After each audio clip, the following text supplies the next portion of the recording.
Good afternoon and welcome to the Leicester Road Football Club over here in sunny Hinckley. Today we are about to witness what could be a very enticing game between the Leicester Falcons and the Coventry Jets. These two teams played each other a number of times last year, with both the Falcons winning the games that they played in quite a statement victory. This year there's been a number of changes for both squads, with Coventry having some off-field changes as well as on-field changes. Sam Kendall, the new head coach this year, will be looking forward to see what his guys can do. The Leicester Falcons, on the other hand, have had another number of changes, particularly at quarterback, with Joe Brammer taking on the lead role. This afternoon you join myself, George Lees, and my co-commentator for this afternoon will be Grant Lawless. How are you doing, Grant? Very good, excited to be here. A little bit nervous, first time on the screen? Yeah, first time, but I like to talk. Good. Well, Grant, like myself, has had a number of years' experience now coaching and playing the game. Whereabouts have you been coaching? Coaching last year, I was defensive coordinator at Nottingham Caesars. Prior to that, I was head coach at Westminster University, and I coached for South London Renegades for a little bit as well. So very, very knowledgeable about this division and what these teams can bring out today. Yeah, it's going to be a hell of a game. We had the opportunity this afternoon to speak to Noel Cassar, the head coach of the Leicester Falcons. This is what he had to say. Cool. Right. Going out afternoon, are we? So, good afternoon. Good afternoon, Coach. So, we're here at Leicester for the game against Coventry. And I guess first off, we should talk about the win last week against Sandwell Steelers. Yeah, it was a hard game, but we knew that anyway. We played really well, I thought, but we're just not clicking on offence yet, is what I'd like, which is only the start of the season. I'm sure we'll get better as the season goes on. Defence played outstanding. I think it was something like 40 yards rushing, and it was really good on defence. But they will come back, Sandwell, I'm sure they will. It's a great rivalry to have. I enjoy every minute of it, playing against the old Lions players. It's great. And you was it for a hard game. So on offence, you say you're struggling. So I mean, what would you say is the key weakness at the moment? I guess. I think because obviously it's the start of the season, the offence takes longer to click, as does the defence. So we've got a new quarterback, we've got some new players that have come in. So I give it a game or two, but I think we'll get going. Hopefully this game we'll click and come together. We're just about 70% clicking at the minute, which we need to get to 100 in a hard league like this. And against Coventry, what would you say is your strategy? What are you looking for today from your players? Really, like I said to them, all they've got to do is do their jobs. If they all do their jobs, we'll win the game. Don't be complacent. Playing 100%. We've got a few trick plays, maybe not. I'm not going to tell you, am I? Really? I don't think I'd ever expect you to. And you are top of the table. You've beaten league favourites, I guess, and you're saying that rivalry is the strongest rivalry you get. This is your closest derby, though, really, the M69 derby. And is it a fierce rivalry? Would you say? It's obviously been many years in the making. Yeah, it's been many years. It is fierce, but rivalry is a bit of a strong word. I think I try to tell the players to take every game one game at a time. The reason that I said that Sandwell are the strongest challengers because you lot in DC have said they are, and that's the only reason why. No, we take one game as it is. Yes, it is a rivalry, M69. We know all the problems we had last year with Coventry and what's gone on behind the scenes. I've tried to ignore all that and just play to win. That's all we do, we play to win. I've come here to win. Excellent. Well, it sounds like there's going to be a fantastic game in the offing. And I guess we'll let you get on and finish up warm-ups. Okay. Excellent. Well, thank you very much, Coach. So Coach Cassir there with one or two worries about his offence, but not too concerned. Troy Lee Jackson obviously stepping away from the club this year with Joe Brammer taking on that lead role. It could be a very close game. Unfortunately, we didn't get the opportunity to speak to new head coach of the Jets, Sam Kendall, but I'm sure he will be very, very much looking forward to what he can bring. He's had a number of guys added to the team and a number of changes in the staffing this year as well. This could be a very, very intriguing game. We'll see what they bring. We are about 2 minutes away from kick-off now. Have you got anything else to add? Any predictions? think this is going to be one-sided. I don't like to see the blowout, but I believe that there will be today. Leicester, of course. Ooh. We'll see what they can bring. It actually sounds like they're running slightly late, so we've got a couple more minutes before kick-off yet. Have you got any news from around the league? What obviously Leicester is at top of the table with Shropshire just behind them, both 1-0. Yes, so Shropshire today are playing against Doncaster, who are new to this conference. So it'll be interesting to see how the team that were promoted from Division 2 last year get on with a team that have been in Div 1 for the last few years. Yeah, Doncaster Mustangs obviously stepping back into this NFC 1 South Conference, having a dismal season last year, much like Coventry Jets, who went 1-9 and are now 2 years removed from the Premiership.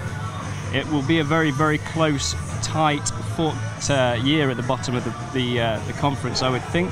Yeah, I think there's going to be a few teams battling to stay up. Every game will be important. At this stage of the season, it's very, very difficult to tell who will be in that mix. As we've already discussed, Coventry went 1-9 last year, so could well be there. Caesars having a very tough start to the year with their offence not clicking either, going 6-0 against the Shropshire Revolution, taking that victory at their home ground. And the Doncaster Mustangs, of course. So it's looking very much like a Falcons-Steelers conference this year, which was very much the case last year. Yeah, it's going to be the same again this year. I think potentially Shropshire could be a sneaky favourite to break into that top 2, but it depends on what Sandwell can do. Sandwell, much like Coventry and Leicester, a number of changes on and off the field with Maxwell Pettejohn taking over there. So it will be an interesting year for the conference. Many, many changes, many, many new faces, and hopefully a lot of great football to come. Yeah. We will leave you now for the coin toss, which is just about to take place. Both teams coming out to the sideline, and we will be heading up to our booth in ready and waiting.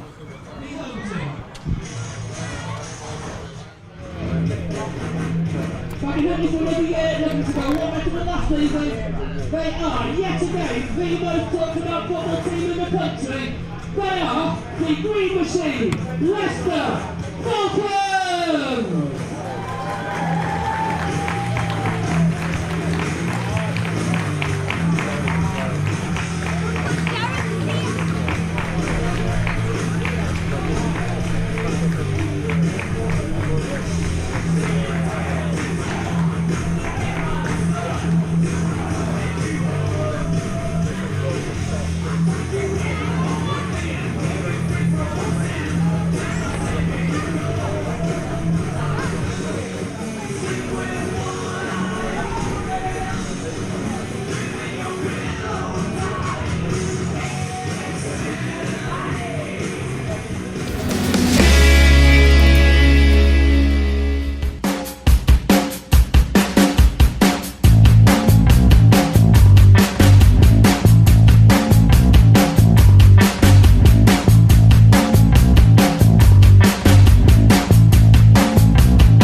A number of captains changing as well, with obviously Troy Lee Jackson stepping out and Brammer taking his place. We'll see which way the teams decide to go, who wins that toss, and who decides to field that ball first.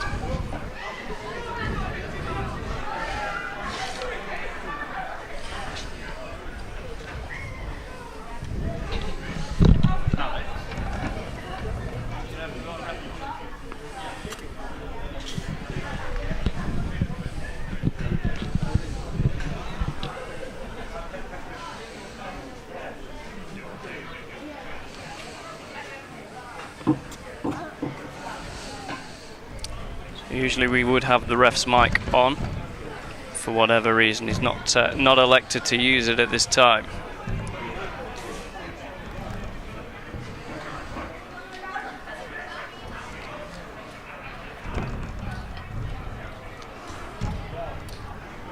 So the weather obviously has dropped this afternoon. We had some nice sun back home in Nottingham. Looking a little cloudy. We had some rain on the way down as well, so that could make for an interesting game, particularly with Falcons. Second half, and we'll kick. Particularly with the Falcons being a very pass-dominant team last season. Okay, gents, shake each other warmly by the throat. We're then going to go to the sidelines for 1 minute of silence, then, please.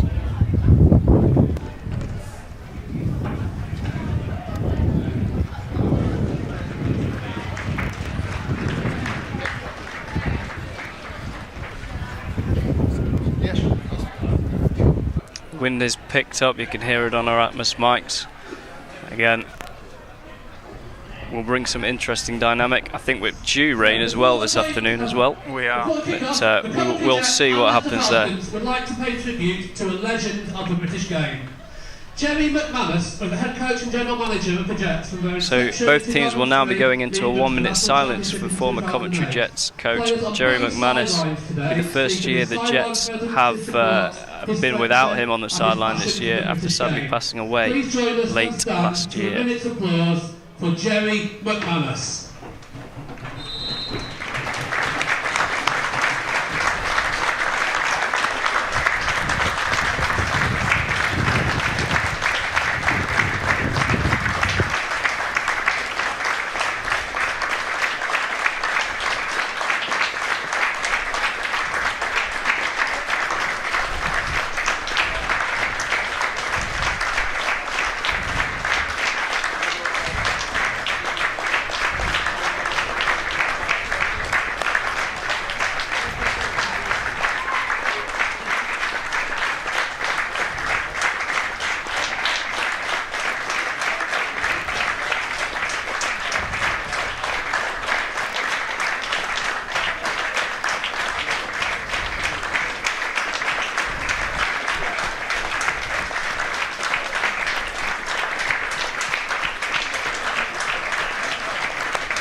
Well, we were told it was going to be a minute of silence, but a minute of clapping is a much, much better way to warrant the work that that great man did for the game of American football in the country. So, we are about 30 seconds away now from kickoff. We are running a tad late. We'll see what both these teams can bring. Obviously, Leicester already having played one game this year and will be ready to get going again today. Coventry coming off that sour victory in a fashion last year, beating the Bulls to stay up and just stay in the jaws of relegation. They'll be keen to see the field again, but I suspect they were hoping for a weaker opponent than who are predicted to be this conference champion team.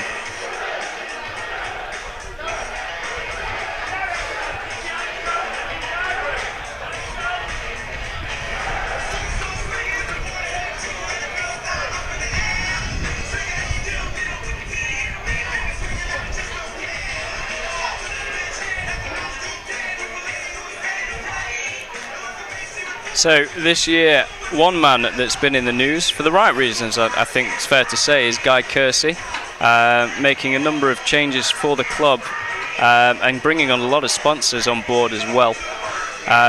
This game today, I believe, is being streamed in one of their sponsors, Bars Walkabout, on their giant screen. So that'll be great to see how that's received down there. Obviously, he's opted for not a no subs deal, but a new deal to see the face of the game. What are your thoughts on that? Obviously, this year, for those of you that don't know, he's opted for players to buy jerseys as sort of to pay towards the club and take a little bit of money from that. And he seems happy. Before talking to him during the warm-ups, Yeah, and it's a really interesting approach. Football in the UK is a product that people need to buy, and by the size of their squad, they've certainly bought into this new way of dealing with subs.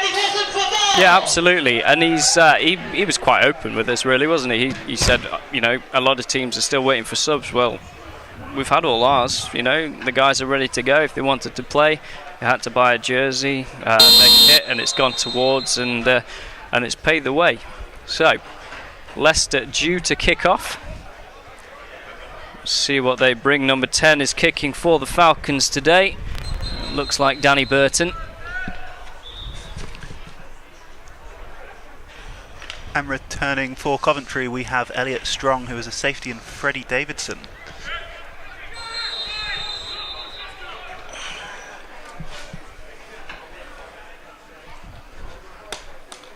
So, expecting a huge kick out of this guy. Out the back of the end zone.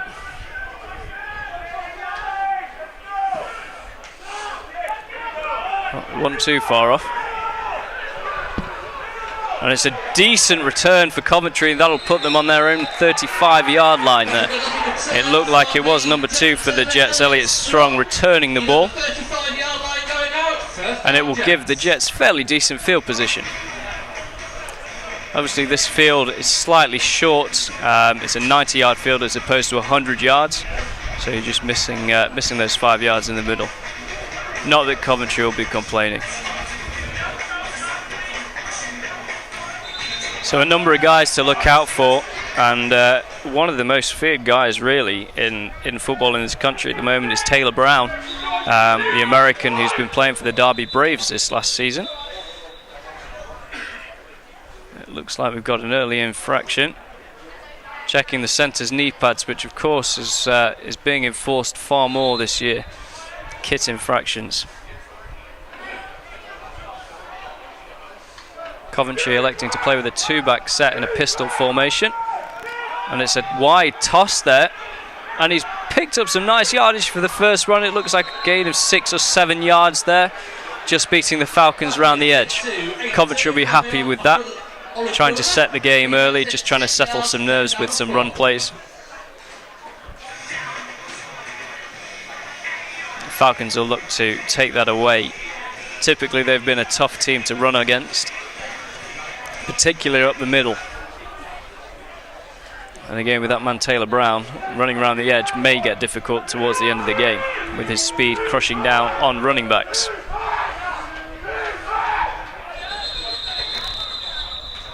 It's looking like a false start penalty. Looks like quite a scary secondary for any quarterback, because you've got last year's quarterback who played for Coventry last year, midway through transferred to Leicester, Dom Olney. Yeah, quite an athlete, and we saw him a number of times last year against the Caesars, as well as down here for the Falcons, getting some great picks, some great athletic plays, and I believe actually he was playing some DB for Coventry as well. And having that athletic prowess at the back will make passing very, very difficult. Pressure on the running back, on the quarterback, but he has picked up the first and a few extra yards. It's 13 playing for the Jets. There's Jam Southall, and he'll be happy with that. Although pushed out the pocket, he picked up that first and got that ball moving, and that's what the Jets will need this year. Just keep that momentum going. We'll see what they come out with this time. They were looking to pass there. So I'll say the pressure came around that top side of your screen, the right-hand side for the defense, left-hand side for the offense, flushing the quarterback out to his right. No open receivers, and he elected to take off. Playing in a single-back set this time. 23, Sean Cookson as the running back. And it looks like Southall has been taken down in the backfield.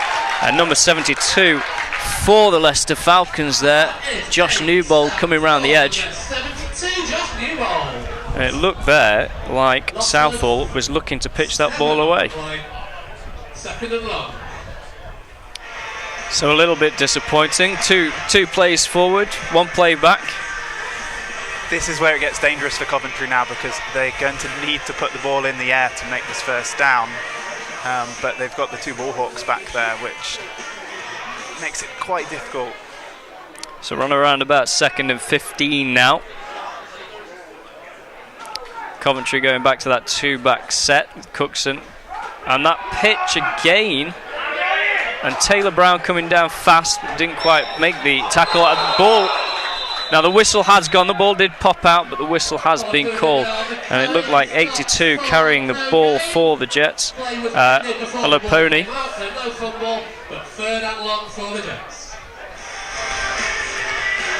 So just getting away with one there as the officials decided to call it on forward momentum before that ball squeezed out. Otherwise, I think Leicester may well have taken that to the house. The Jets now 3rd and a good 17 yards. Looking to pass. Southall escaping one, but no, he has gone down there. It looks like 31 for Leicester with that sack. Gavin Reid-Jones. So, that first drive then, they will look to punt it away, I would think, at this point. I think you'd be a brave coach to try and make 20 yards on a 4th down situation. Got a first down? Yeah, first down, so they'll be happy. They've shown that they can move the ball. Whether they can maintain that through the afternoon, we should see. Yeah, and as we said there, Leicester shutting down that outside very, very quickly once they knew what was coming. New look Coventry offense.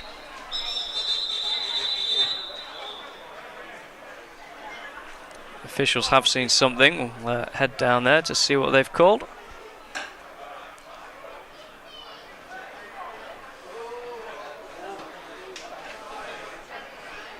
Didn't quite pick that up on the mic, but it is a penalty against Coventry, and that will push them back a further 5 yards. Taylor Brown looking to return that football. Oh, it's a high snap. Plenty of time for the punter, and you can pick that up. Yeah, the Jets have touched that down now inside the Falcons 20. It did look in, and Taylor Brown looked like he was going to take that. He was debating it. He saw it in his eyes. But no, they will put the Leicester Falcons back inside their own 20. So we'll see what the Falcons can do. Number of guys to look out for this year for the Falcons. Obviously, Nativ's unfortunately not able to play at the moment due to a broken leg. In the season playoff against Manchester Titans at the end of last year, and he's recovering, and we wish him all the best, of course. Marcus Francis, one to look out for, and obviously Brammer, he's a young buck, as it were. We'll see what he can do, and that is Marcus Francis now with the ball. Oh, and a hurdle there. You don't see that very often, and he's picked up 11 yards on the first play of the game. And he did the same thing at Sandwell last week. Well, the guy likes to jump. It was a nice hurdle as well.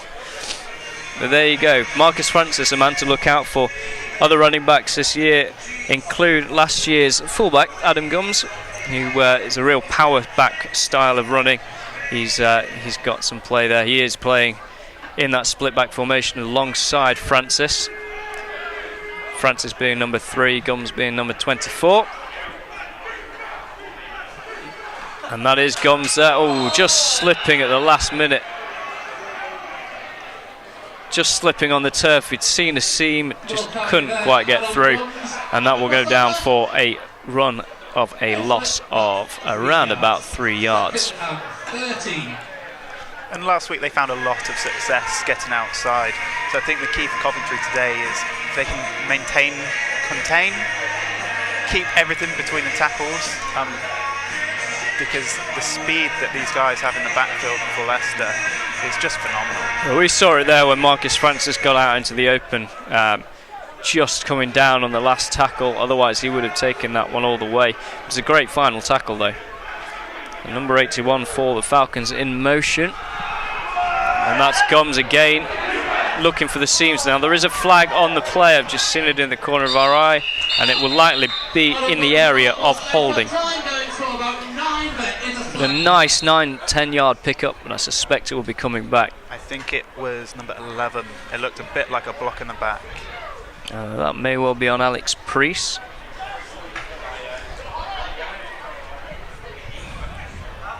Offence, 10-yard penalty from the spot of the foul. Repeat second down. Alex.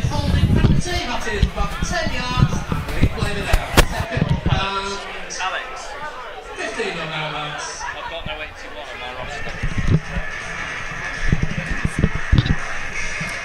So we'll see what they do now.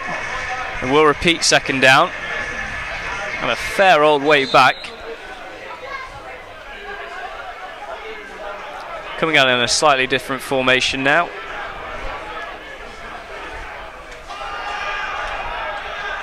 And pressure coming, but it's got... Oh, Francis nearly bobbling the ball, and 54 for the Jets, picking up the man, making that tackle. After taking a bit of a clunk to the head, Sam Johns there.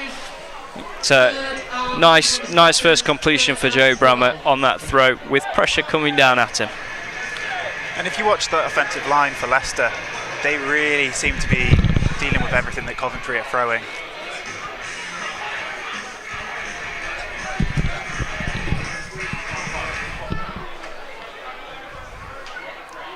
So, third down, long way to go. Brammer will look to pass, no doubt. Looking like his target man's going to be number 11. Priest, he has... Oh, and a nice coverage play there by Coventry's 18. That's Bate Tanyi. Priest unable to bring that grab in. It was a low ball, but not pickable. So that's something. So both teams, one first down, and then on the second set of downs going backwards. What do you make of it? So I think it's going to pick up. I think Leicester have such a huge squad on their sideline. You can really see the difference between the two teams. The fourth quarter, there's going to be a lot of tired Coventry Jets players out there. Oh, and a nice punt downfield. Oh, and it's taken a nice Falcons bounce, and it's going to be inside the Jets 10 on around about the 9 yard line there. They'll be happy with that. So it puts the Jets in some real pressure with the backs up against the goal line, as it were. We'll see what they can do. We'll see if they can get that running game moving again, or whether we can get Southall throwing some nice balls for us this afternoon. You've obviously had some experience playing against both of these teams. Jets looking like a brand new offense altogether. Falcons? They're physical. They've got experienced coaches who demand a lot from the players. It's a nice tough running there from Coventry's 82. That's Lapone, and broke one tackle, managed to get another couple yards, but down he went. You see how fast Leicester Falcons move to that football and bring that man down. Yeah, and these guys are coming down from safety so quickly. They're very aggressive. If Coventry can look at some play action here, they might be able to take advantage of that. It'd be interesting to see what they do as they move forward during this game. See Sam Kendall, the head coach, an experienced guy playing defence last year, and that was a nice move by Southall, and will look to take up. And it's picked up a few yards there. Oh, there is a late flag on the play. Looks like short of first down from the side judge. Around about a 6 yard game, and it looks like they may be bringing the Jets back.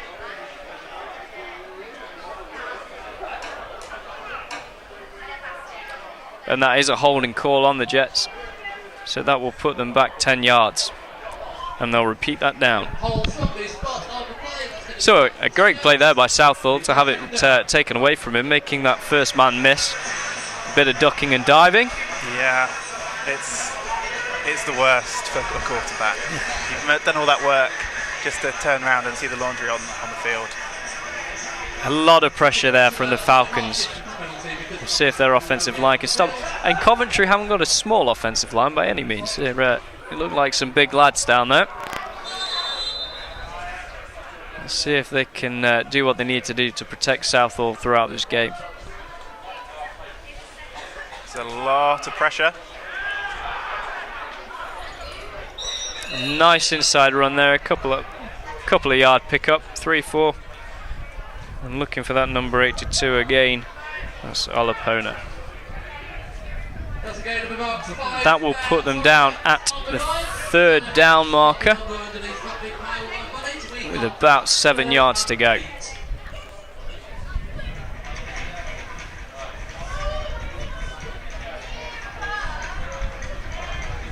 Let's see what the Jets can do, bringing out that 2-back set again, pistol split back style. Well, they are taking the run on the 8-yard, but he is short of the marker. A good 3 or 4 yards short as well. So the Jets will look to punt. Southall coming off. Taylor Brown stepping back alongside playmaker number 28, Dominic Olney. See if those guys can do anything. It was a decent punt for the Jets last time, pinning the Falcons inside their own 20. Let's see if they can do anything this time.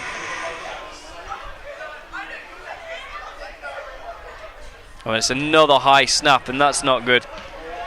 It's done well to get that away. And that is straight down Taylor Brown's throat. He's broken one tackle, and he's going to look to take that around the edge. And that's a nice pickup by Taylor Brown of around about 15-20 yards. That was a nice, impressive run, breaking that initial tackle, getting around the edge, and just being forced out of bounds towards the end of that play. Taylor, a real threat. He's been playing both running back, I think a little bit of receiver, a little bit of DB. And they like to motion him and get the ball into his hands as much as possible. Well, when you've got a playmaker like that, anything you can do to assist him and move that ball forward, you're going to take that opportunity. Personal foul of the kicking team, number 73, late hit out of bounds, 15 yards from the end of the run. 1st down, Leicester. And that's a little bit of ill discipline there, and that will push another 15 yards on to Taylor Brown's run, and they'll be very, very happy with that.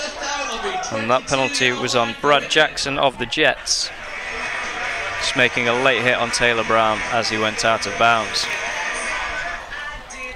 So Jets defense last time round did a pretty good job. They lost out on the 1st down on the first play, but after that managed to push the Falcons back. We'll see what they can do this time around to try and defend that short field. New running back in, Ash Patterson, number 33. And he gets the ball. He's got the outside edge, and it just a nice tackle there, pushing him out of bounds. That final play, 18, Bate Tanyi. Patterson with his first run of the game, around about a 12-yard gain, and that will be a very, very short field now. And the officials are just judging whether it's going to be 1st and goal or 1st and 10. And they have given it as a 1st and 10.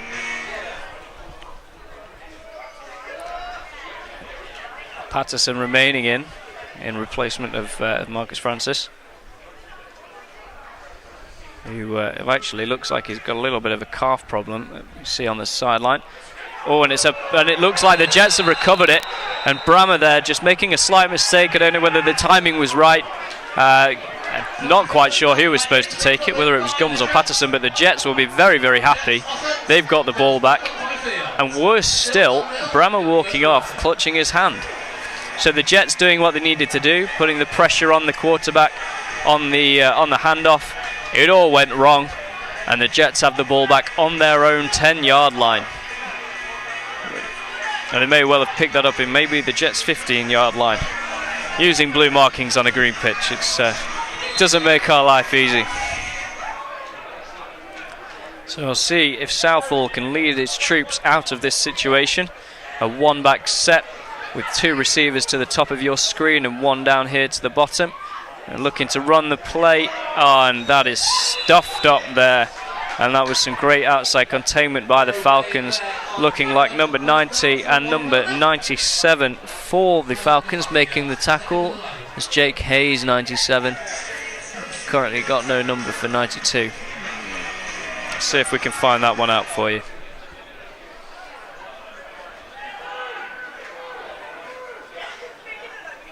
Well, this time Coventry, 2 left, 2 right, and a quick screenplay to the big man, 73, a couple yards picked up. There's Brad Jackson again. Brad is down as a tight end on this. He's a large tight end. I mean, it's a big boy to be trying to stop on that run. And I think that's why he's got the tape over his number. Yes, he would be ineligible. I did wonder whether that was some new field fashion that we weren't made aware of. So again, 2 left, 2 right for the Jets. 3rd and about 7. And Southall looking to run. Oh, and Taylor Brown with the pass breakup. That was a nice play. Southall a little slow to get up there. And that is what he can do. He gets down the field so fast. And it was an on-point pass, but Brown just managed to get underneath. Southall limping off the field, which will be a slight concern for the Jets, but I'm sure they've got a good physio that can wave that magic sponge across there. Coventry looking to punt it away. Punter stood on his own to another high snap. And nearly got clipped. He's returning. And Taylor Brown is going to take that. And he is going to go in. And that's what he does. That's what an athlete does when he gets the ball in hand. Jets thinking he's not going to take that. Taylor Brown says, yes I am, and takes it to the house. He did it several times last year. People just don't give him the respect in this punt game that they should. And unfortunately for Jets, it was almost poor discipline from the punt team. They knew they had an athlete at the back. They were hoping to get that ball rolling a couple more yards. They shouldn't have taken the risk. And Taylor Brown takes off and scores his first touchdown of the game. So we'll see if number 10 again for the Falcons, Danny Burton, can put this ball over that bar.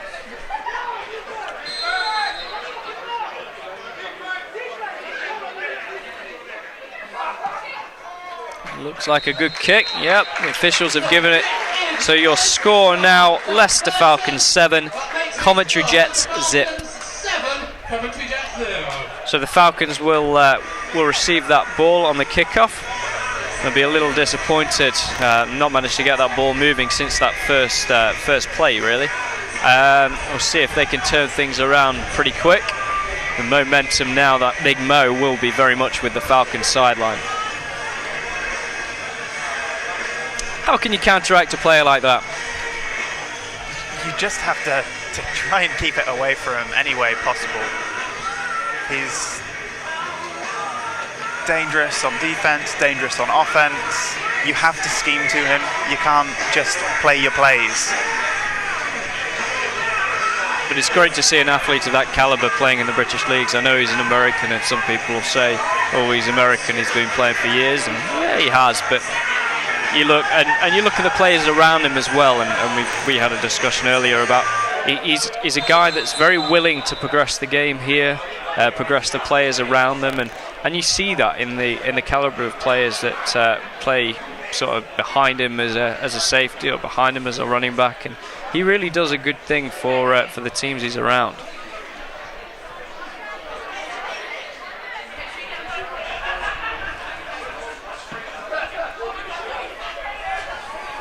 Jets will receive that on their own 10. And it's a nice tackle. It was number 3, Freddie Davidson, returning the football. Looks like Falcons 30 making the tackle, Matt Thomas. And a nice open tackle as well. So the Jets will look to start on around about their own 26. A little bit of confusion, they're a little slow. whether they're not quite sure who's supposed to be on the field. That big man coming in at tight end again. 73, Brad Jackson. Already got one reception. It's not bad. It's an O-lineman's dream.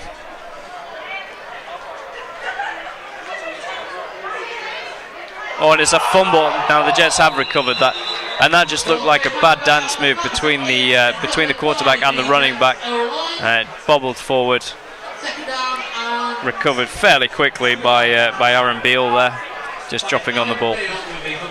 The bonus to having Jackson in at that role is in theory it should help their run game, and when they have run to that side, it's been fairly successful.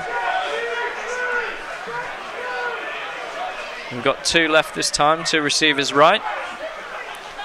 And Southall is looking to throw, and it is an overthrow and picked off by the Falcons. I believe that's Joel Gregoire. There's a nice pick too, straight into his hands. And Southall will be a little disappointed with that one. There is a flag on the play. Let's see what they call here.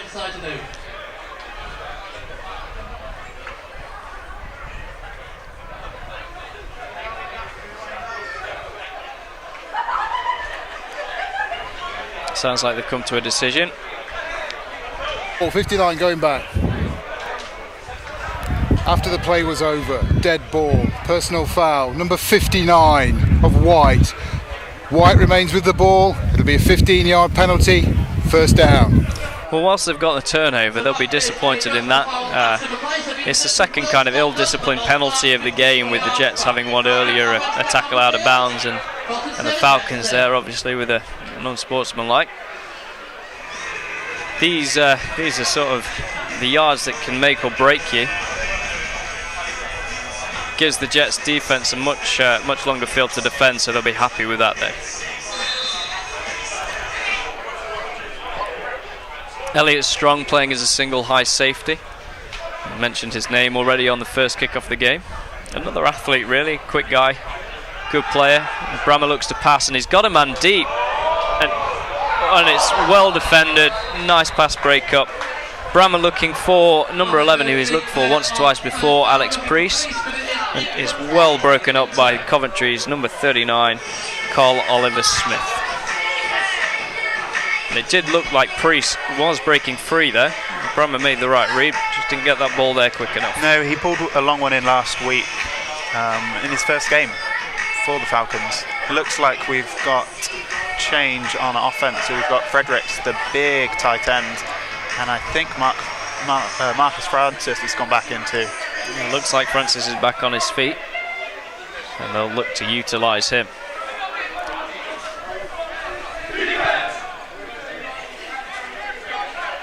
And that is the big man motioning across the field.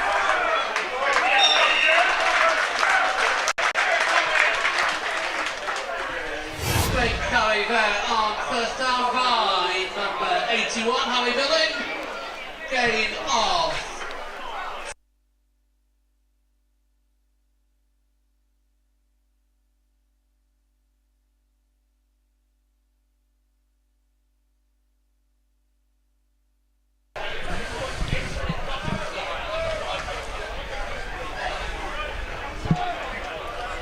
So the Falcons moving there for that first down.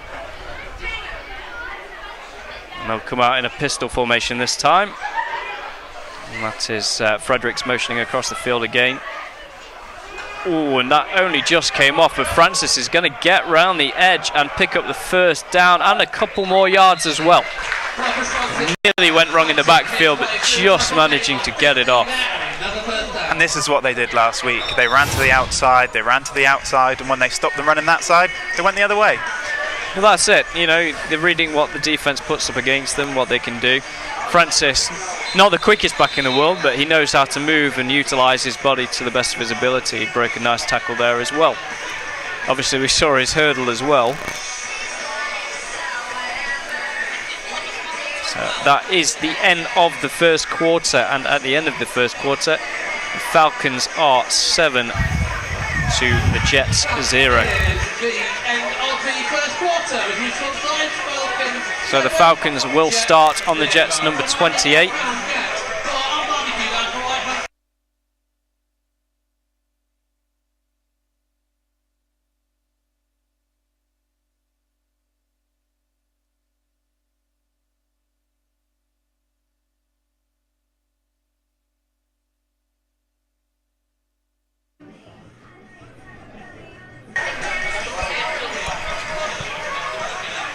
So we come back to us at the start of the second quarter.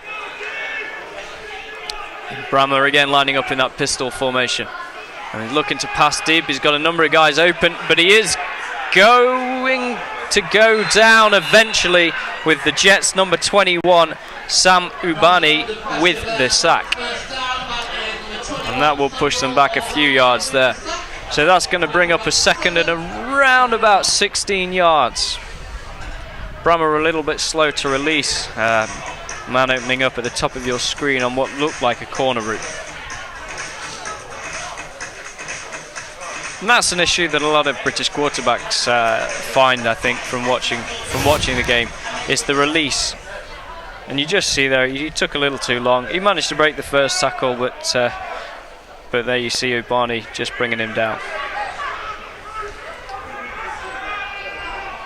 And it's Gums there. That confused me for a second. It looked like it had been handed off to Patterson, and Gums with a very, very nice pickup around about 12, 13 yards. 8 or 9, third down and 6 or 7. That will bring up around about 6 yards to go. See if they can get it. They're well in field goal range, and we know the Falcons will attempt it to get some points on the board.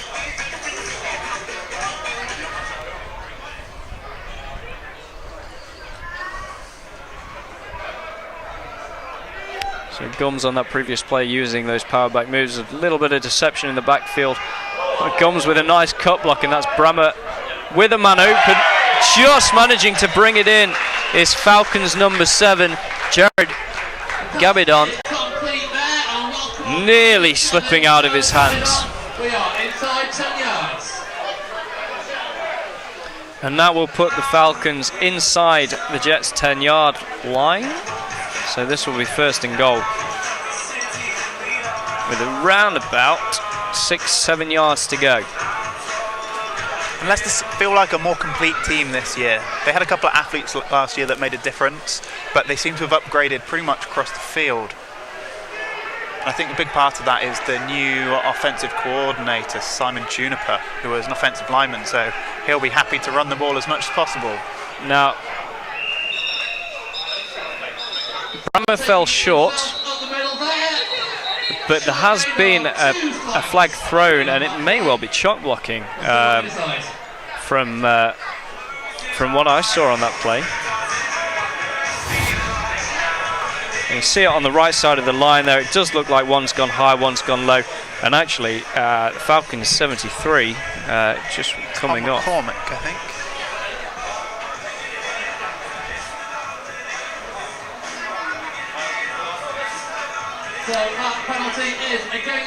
So the penalty has gone against the Falcons. Unfortunately, we just lost the ref Mike there. I would anticipate it was a chuck block, and that will push them back 15 yards. So it is still first and goal. Although the gentleman with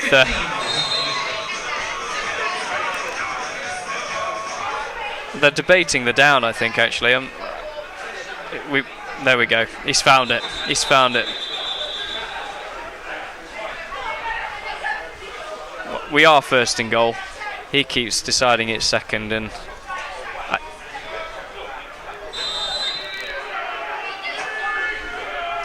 so we've been told that the official's microphone is linked up to the stadium, not one of our own. Hence some of the issues we're having. And Joe Brammer under pressure there with number 20 for the Jets, taking him down. And that was a very, very nice sack there by Bodycut. And really, Brammer nowhere to go. Pressure came round, and he did well to keep hold of the ball there. He was holding it out quite loosely there and managed to pull it in right at the last moment. Yeah, and a nice sack there. So Jets defense really stepping up to the plate. They've Well, the defence haven't actually conceded yet, have they? There was a punt return that put the points on the board for the Falcons, and here we go. Second and goal from their own 30. Well, from the Falcons 30. 32. Sorry, the Jets 32. So a long way to go. Oh, and that's a low snap that Brammer's managed to get hold of, and he's going to go down, and it looked like number 54 for the Jets making that tackle, Alex Rossler. I apologise, it was Sam Johns. And that will put Falcons in a 3rd and 34 situation. So that is 3rd and goal, with the Falcons calling a timeout to see what they can achieve here. I think they need to make a little chunk to put them in field goal range. I think when the warm-ups they were hitting them from about the 25. So we weren't quite expecting that when they crossed over the 7-yard line to see the Falcons in this situation, 34 yards back from the goal line. And the Jets doing well there, 2 consecutive sacks. Brammer going down now for a 3rd time. So some slight concerns maybe about the Falcons' offensive line. Very, very well played by the Jets, and the containment on the quarterback's been very good as well. So we'll see what the Falcons decide to do. The Jets about ready to set up. Suspect they will play with a 2 high with Elliot Strong playing on that top side of your screen. I think in that timeout they have brought in an extra defensive back.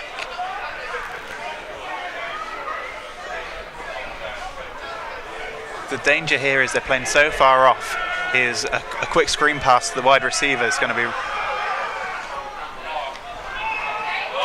Now that's not been caught, and it was a nice play to put the pressure on by Jets Cole Oliver-Smith, and they had number 7 wide open, who made the earlier reception, and that was Jared Gabbison, and Brammer just didn't see him. Last week Leicester did go for it on 4th down 3 times, so it'll be interesting to see if they do that again today. We'll see. I mean, the defence hasn't done anything to think that Coach Cassar won't go for it, and it looks like Brammer is staying on with Gums in the backfield. So it looks like they're going for it on 4th and very long. Almost. Oh, and it's a little punt by Brammer,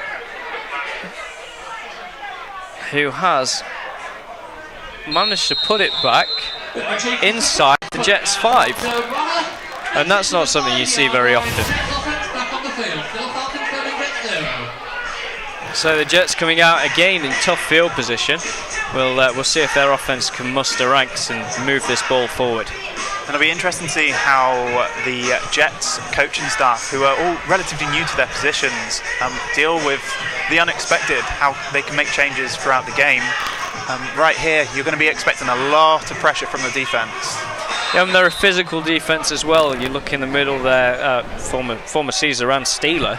It looks like number 44, James Beckett. Whistle's blown on that play.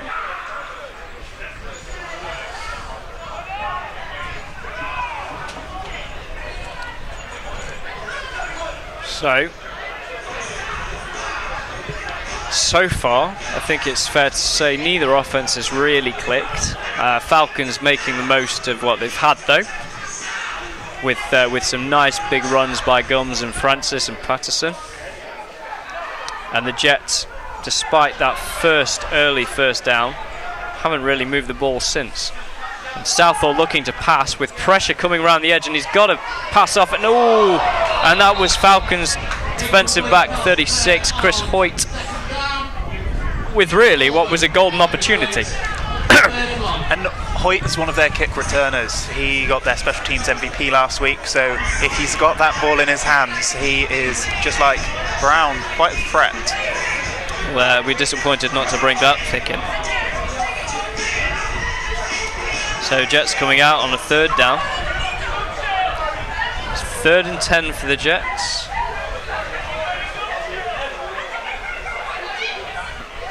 Southall looking to pass again, and it nearly again Hoyt had the pick. Not quite got the hops there to bring that ball in. So that will bring up a 4th down situation for the Jets on virtually their own goal line. And from what we've seen of their punt team so far, the initial start, the snap has been a real issue for them. So we'll see if they can get that right. It's last thing they want is to snap this straight out the back of the end zone. Although they might get better field position taking just those 2 points. Quite possibly.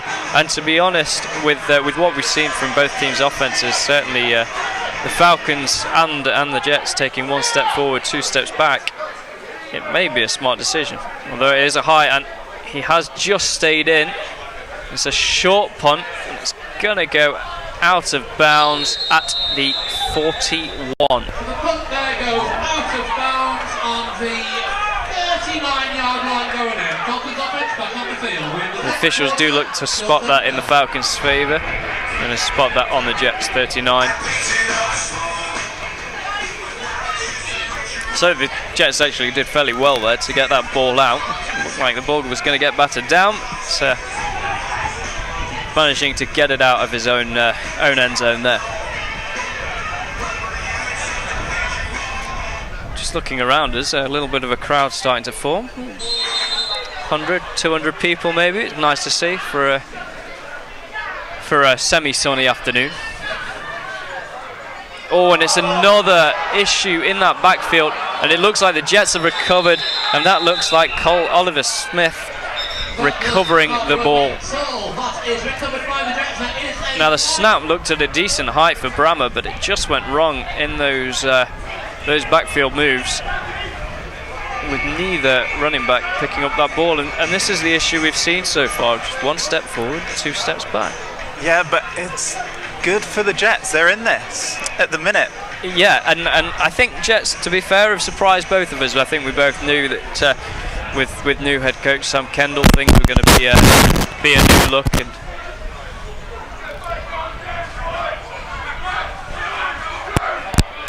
again, some issues with the officials' mic there. We apologise for that. With new offensive coordinator Sam Kendall and obviously a new defensive coordinator, we knew they were going to bring something to the table, and so far their defense has been fairly stern. And that is Jets, and that's popped out, and it looks like the Falcons have recovered. And it looked like Jets 83 was the runner, or 82 even. That's Olupona. See if we can get that number. And the Falcons have turned that ball straight back over, so the Jets not taking advantage of the opportunity given to them. We see Francis return to the field again for this drive, as well as that big man Fredericks. We'll see if they can rally the troops, see what they can do. Falcons really need to work on that handoff scenario in the backfield. Try and get all the timings working right. When it does, they've had some real nice gains. Fredericks motioning across. A nice snap that time with Francis taking around the edge. There is a flag on the field. Oh, and a monster hit actually. Elliot Strong was the man that made the tackle. He's a little slow to get up. There is a penalty on the field, likely to be a holding call. We'll see what the officials pick up. It's an early flag. Please. 1. And the Falcons are marching back. They've actually called it as a false start penalty. So It will be declined. Holding number 52 of the offence. That penalty will be accepted. 10-yard penalty, remains first down. And there we go. So 2 penalties on the play, 1 false start. That was declined by the Jets, and they'll take the holding penalty, which will push them back 10 yards. You were a little surprised that I know Coach Kassar before the game said the offense hadn't quite clicked yet. Are you a little surprised about the situation so far? Yeah, and I think part of it is the tempo of the game. I was expecting, with such a small squad on the Coventry sideline, to Leicester to take advantage of that and go a real high-paced offence, but they seem to be letting them catch a breath. Yeah, Jets really proving a tougher opponent, I think, than certainly ourselves thought, and anyone watching from around the league will also be thinking, actually, these guys could be pretty darn tough.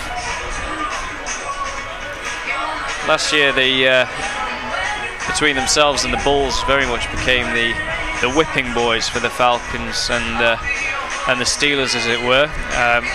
Jets gave the Caesars a tough couple games, and only really lost by single scores. But I would certainly think those boys up in Nottingham will be looking at this and thinking, actually, these guys are going to be even better this year. So I'm sure they're targeting which games they want to win to stay up this year.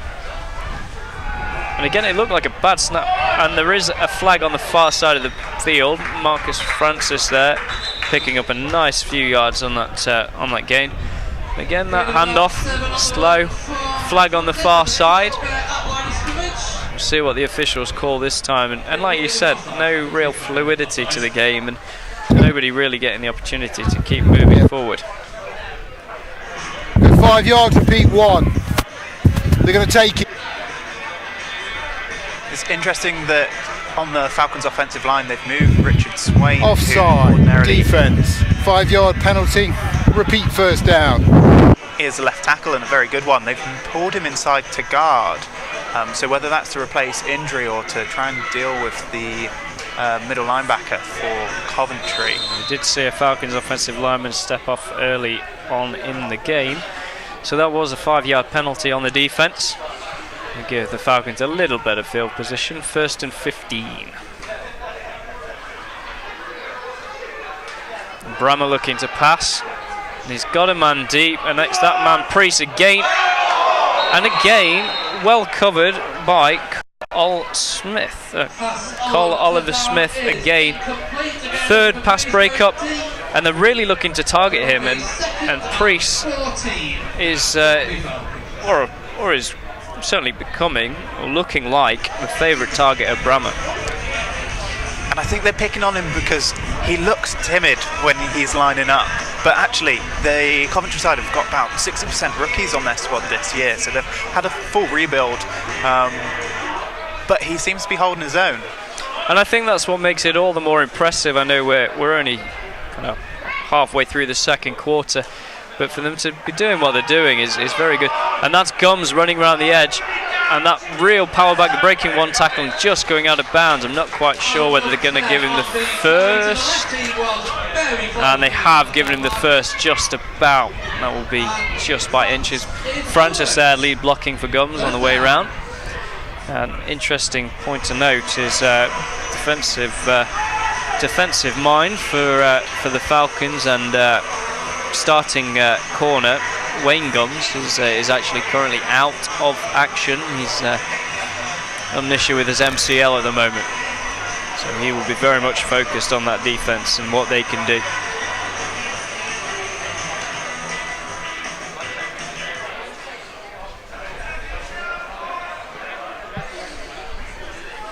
So 1st and 10, going back under centre, and that's that nice pick up there for the Falcons.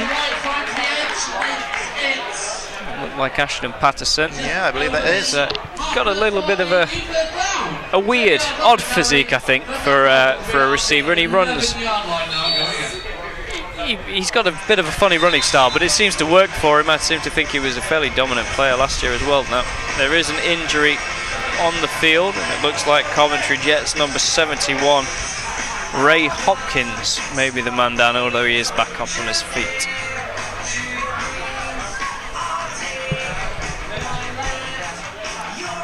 So we'll have an injury replacement, and he'll step out for a play.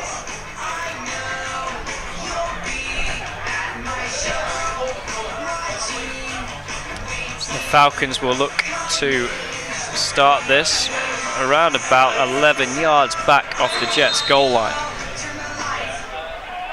So the last time they were down here, they ended up 35 yards back. We'll see if they can do something to push that ball into the end zone. Get that offense clicking. Got Francis and Patterson in the backfield. Motion man across, and it is Francis taking the handoff and round the edge. And he's managed to break one tackle. I think he's just short, trying to make a diving grab. I think they're going to call him inches. We just see at the end, you just see an arm stick out. A nice handoff from Francis, breaking around the edge, breaking that first tackle. And just here, you just see the dive. And I think they've called him out. They've actually called him about 2 yards short. But that's what you like to see, a running back trying to make that that extra effort to cross that ball.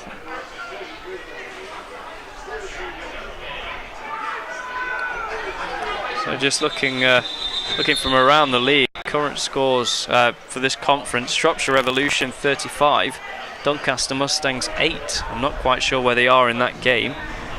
But, certainly will be a little bit of a surprise, I think, for many.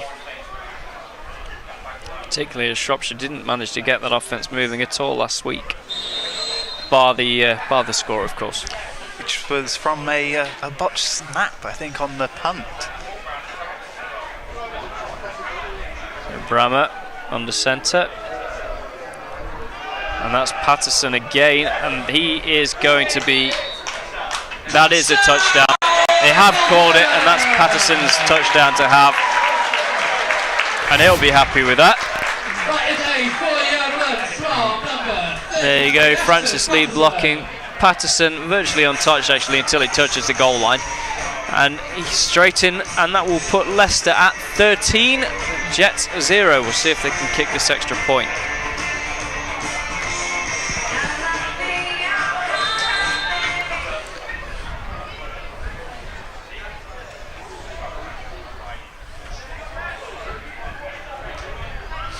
On a botch snap, and they are not going to make that. Similar thing happened last week. They did get a pass off last week, but both teams seem to have trouble with the long snap today. Yeah, and that at some point is going to take a factor, I think, particularly with some of the athletes that both teams possess. If you can get to that punter or that kicker, you're going to do well. So, score halfway through the second quarter: Leicester Falcons 13, Coventry Jets 0, and Leicester just starting to find that groove with the offence. Marcus Francis and Patterson there teaming up on some nice running plays to get that ball over the goal line.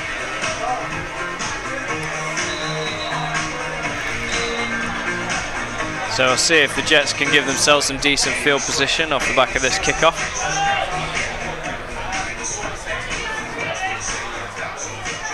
Looks like we've strongly stepped away from kick return, and it is Freddie Davidson back there. You can't quite get a read on the man at the top of your screen. It looks like it's had his number torn off.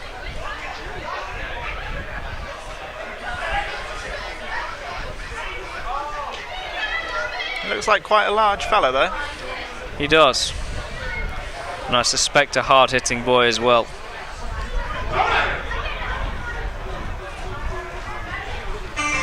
A slight delay here as the paramedics walk across the field. So obviously a slight issue, and it looks like it's a slight issue on Jet's sideline. And, it's never good news. Unfortunately, injuries are part and parcel of the game.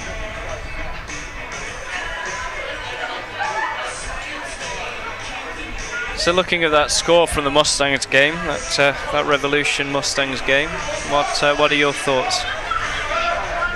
Doncaster have struggled in the off-season to recruit.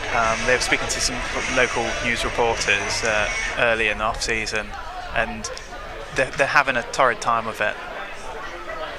They've got a few guys coming over from the University of Hull, who I think combined for 1,500 yards, these two receivers. So potentially they can put some yards up. Quality guys. See what they can do for the rest of the season.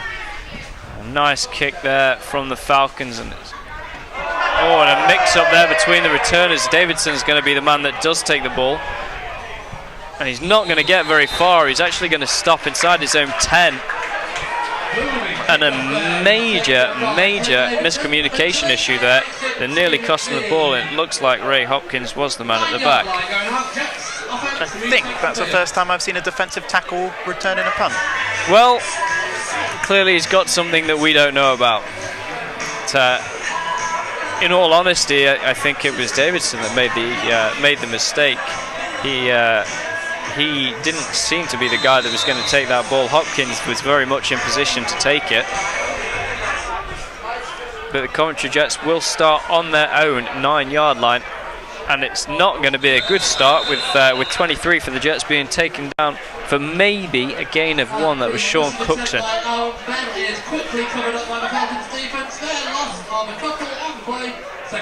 So one of the playmakers this year for the Jets, Italian wide receiver Silvio Amato, number 26.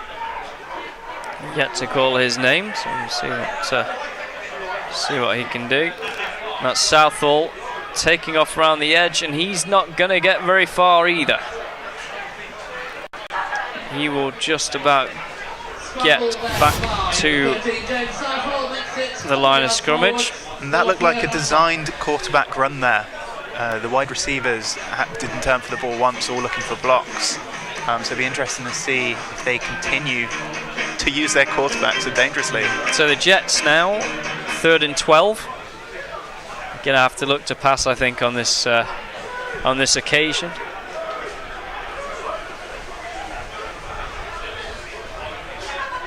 And Southall does drop back to pass, and he's got a man open, and that's the big man, 73. And that was Brad Jackson. That's his 2nd reception of the game. He's doing well. Most productive receiver they've got. So, if anything, that's going to put them in a better situation for punt, and it's going to give them some better field position. Not exactly what they were hoping for, but the better field position than standing in your own goal line, or in your own end zone, as they were last time. So we'll see what they can do here. That man, Taylor Brown, stood at the back waiting to receive the ball. And that looks like he did look to take it, but it's going to go out around the Jets' 39-yard line. Goes out of bounds just inside 40 as the Falcons offense comes back onto the field. So Falcons offense returning to the field after a quick play, or a quick series from the Jets. Let's see if the Falcons can do anything and get another score in before they end the half. Score here will really do them some good, making it a 3-score game.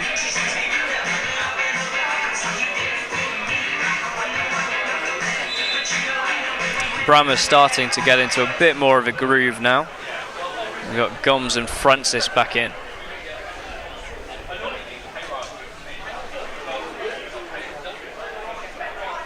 And motioning across.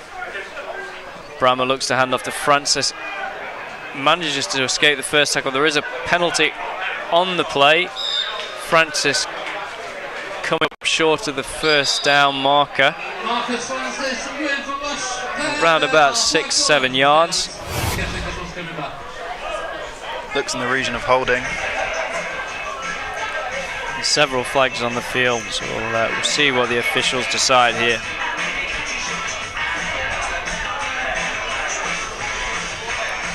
Appears to be a lot of disciplinary issues for the Falcons so far. So it wouldn't be the first holding call they've had today. I think they've had 2 or 3. And it's really pushing that offense back. That'll be a first down as well.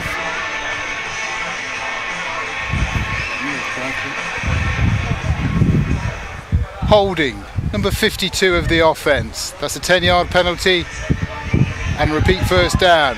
So dead ball, personal foul, number 20 on the defense. Dead ball foul will bring up 15 yards and an automatic first down, Leicester. So a number of penalties there. So if I got that right, that was a penalty on each side there. And it really, really stuffs the momentum of the game. So they are... I think that's a net gain of 5 for Leicester. Yeah, I was a little bit confused there with what the officials were doing. So they have made a gain, and it will be a first down. So it will be first and 10. Looking at how the officials have lined up.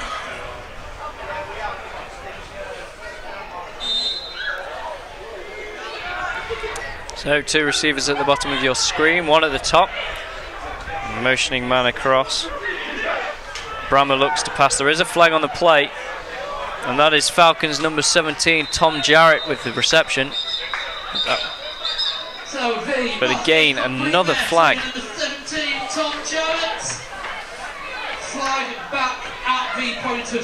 From an offensive point of view, trying to get momentum like this is very, very difficult when you keep being pulled back for ill discipline, really.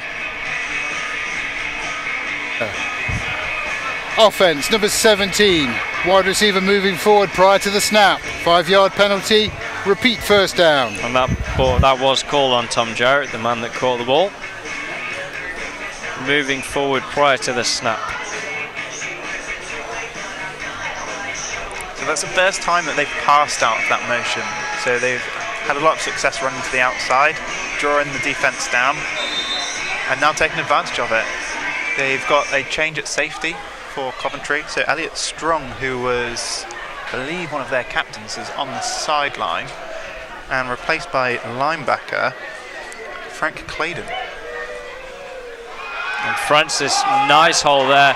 He's gonna look at that speed, and he just batters the defensive back out. Now, I thought his knee went down early there, so he's actually probably 7 yards further back than where you see him on that screen. But they're going to spot him around about the Jets' 15-yard line. And that was an absolutely massive run there.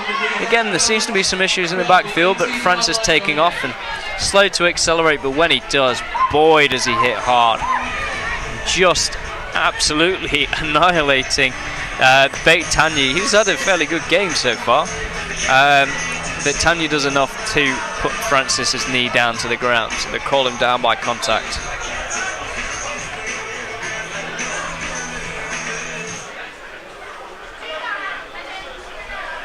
So 15 yards to go. The Jets' 15-yard line. First and 10 for the Falcons, and they will hand off to that man Patterson, who squeezes through what was a slither of a gap. That really is threading the eye of the needle there as he snuck through for a nice little pickup. And the offensive line are getting such a big push. Yeah, and they're a big unit. Jets defensive line aren't a small unit by any means, but you do look, and there is a substantial size difference. And the Jets, the Falcons' offensive line will be well coached as well, doing what they need to carry this offense forward. So that whistle signifies the 2-minute warning, and your score still at this point 13-zip to the Falcons. Let's see if they can get a third score before the half. Brammer looking to pass, and he's got a man open in the corner, but he's going to get pushed back, and he's got to get rid of that ball. He's trying to instruct, and there's a flag on the play as well, and that is going to be a big loss, with potentially further to go on what looks to be in the region of holding. I think there was a block in the back on 33 here. There you go. Yeah. That will likely be called on Patterson. It was a good spot by Mr. Lawless there.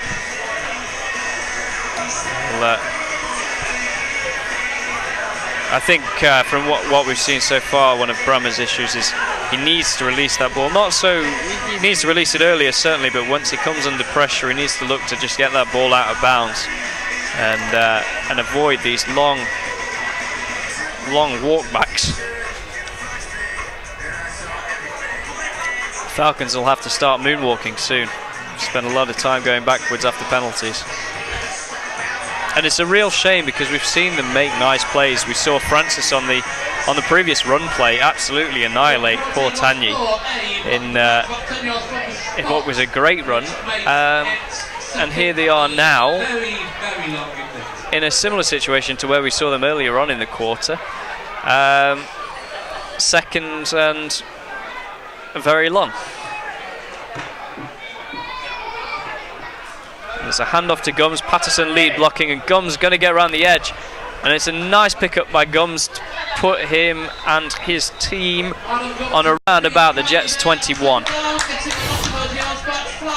There is a flag on the far sideline that's been thrown. I'm not quite sure what they're going to call that one on.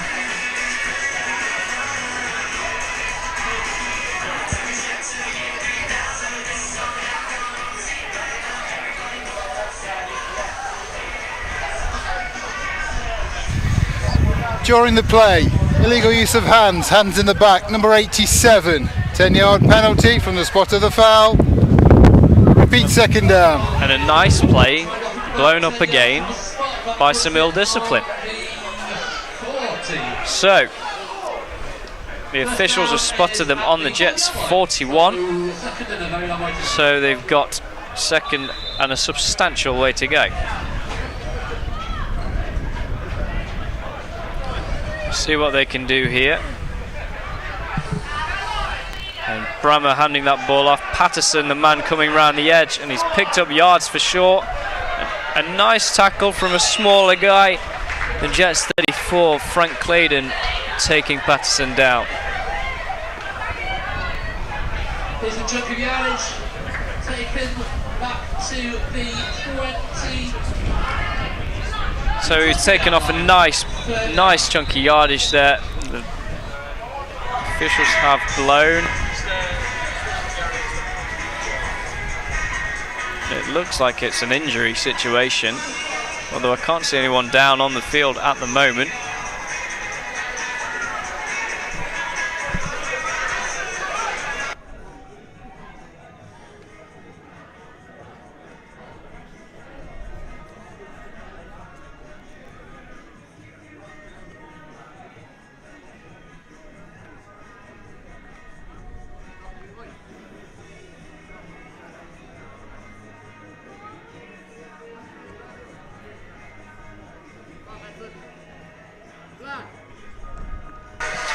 So there is an injury on that far sideline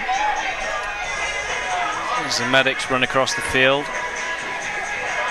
So third and around about 15 yards for the Falcons.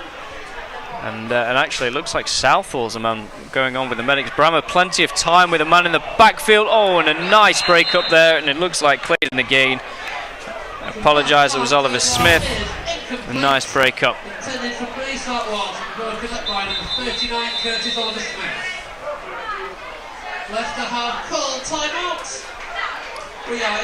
So Leicester have called that timeout there.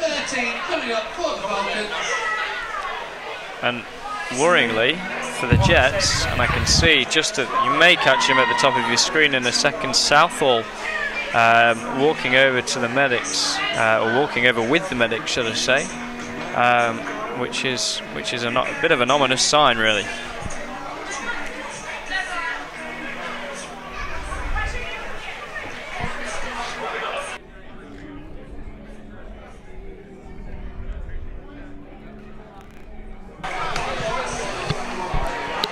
So, fourth down.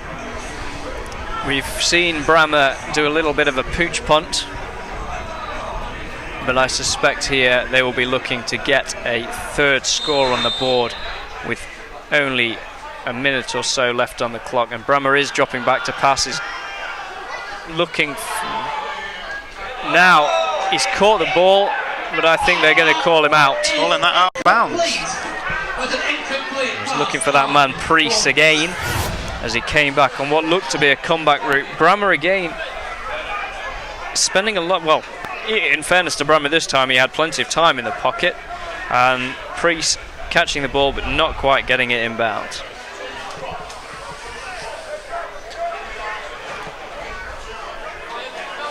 So the Jets will come out for what is likely to be the final drive. QB Daniel Azar.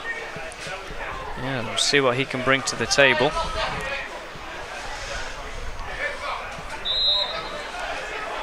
Southall in injury protocol at the moment. Azar will take it from under centre and look to pass, and it's a high ball, and that's not going anywhere. A lot of pressure on Azar for his first play. He's got to, always difficult for another QB to find a groove, and playing under centre with a defensive line like the Falcons coming up against you is always going to be difficult.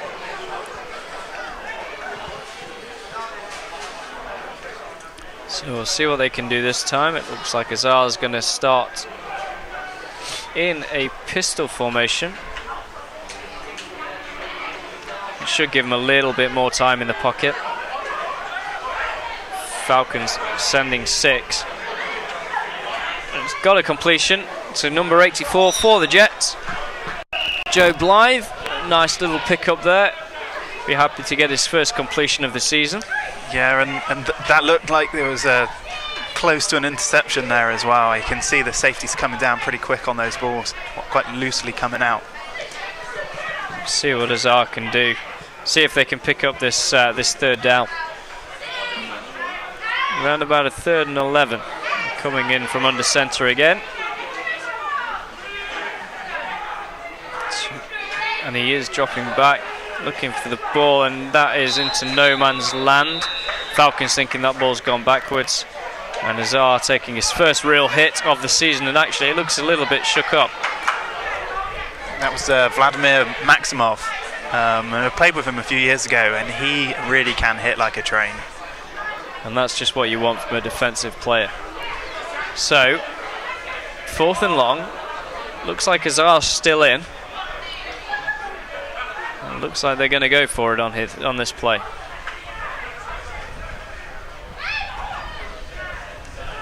Long conversation. Azar will line up in that pistol set with 2 backs, 1 receiver to the top of your screen, 2 to the left, and Taylor Brown looked like he was going to come in there and have a go. So do get that little pooch kick off. And that will place the Falcons on the Jets' 49-yard line. And that is half-time. So your score at the half, Leicester Falcons 13, Coventry Jets 0. As of yet, neither offence really to get things moving. We've seen a score from Patterson, a running play, and a very athletic punt return from Taylor Brown, who took it to the house. I don't think the start was really what we were expecting. No, I was expecting a bit more pace coming out of it. I said before, I really thought they were just going to try and kill them by keeping them on the field, snapping the ball very quickly.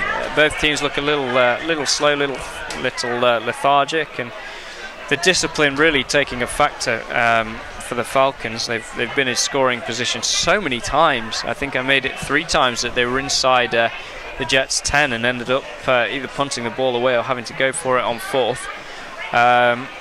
So they're going to have to work on that over half-time, have a discussion and see if they can get the mindset right of the players. So it'll be interesting to see what they can draw out of the bag. Coach Gassar's going to have a word with them and hopefully make some magic happen. And I think in defence of Sam Kendall, I think he'll be fairly happy with certainly how his defence has performed. Yeah, and this is the key time for a coach, is coming out 3rd quarter, you make your adjustments, and that's what really defines the game.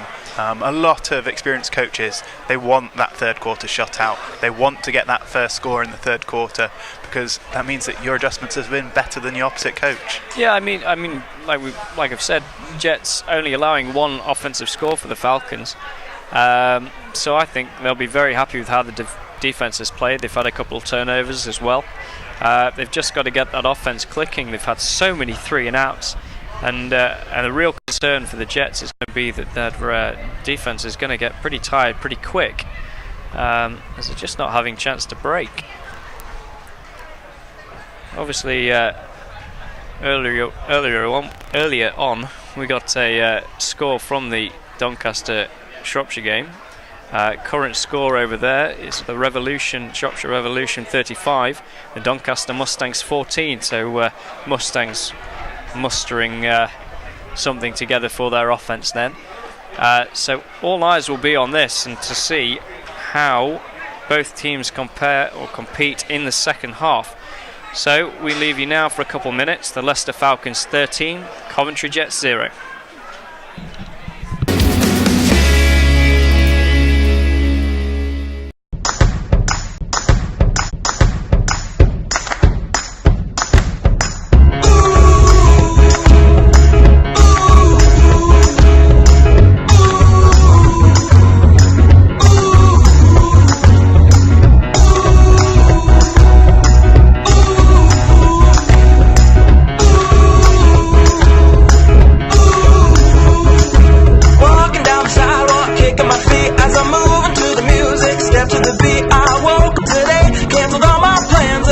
Right outside with my guitar in my hands, and the notes became loud as the sound caressed the air, and I kicked it up a notch as I strolled without a care, cause I'm going down the road to a brand new place, and I'll get there with a smile on my face. Yeah, so lift me up, I'm moving on, singing and dancing while I play my song. Yeah, I'm having a good time, keeping it going. Come on, clap your hands and won't you sing along, and I'll say it up high.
So, welcome back to Leicester Road Football Club for what has been an interesting game. So far, you join us, Leicester Falcons 13, Coventry Jets 0, with both teams just about to start the second half. What are your thoughts on that first half then? It was slow, really slow. So we want to see football, that's what the people are here for, and I think that the offence, having spoken to a couple of Leicester guys in half-time, they've brought in Johnny Hopewell. He's turned up late, a really aggressive guard. And I think we're going to see a lot of pulling guards, and really just take out this motion and just start smashing the ball down the middle. Yeah, they need to find something. Well, both teams need to find something to get that offence moving. If you were watching in that first half, and we saw 2 scores from Leicester. One was a nice little run play from Patterson, and the other score was a punt return from Taylor Brown, taking that to the house. So we're just going to have a little break now before the teams jump back onto the field.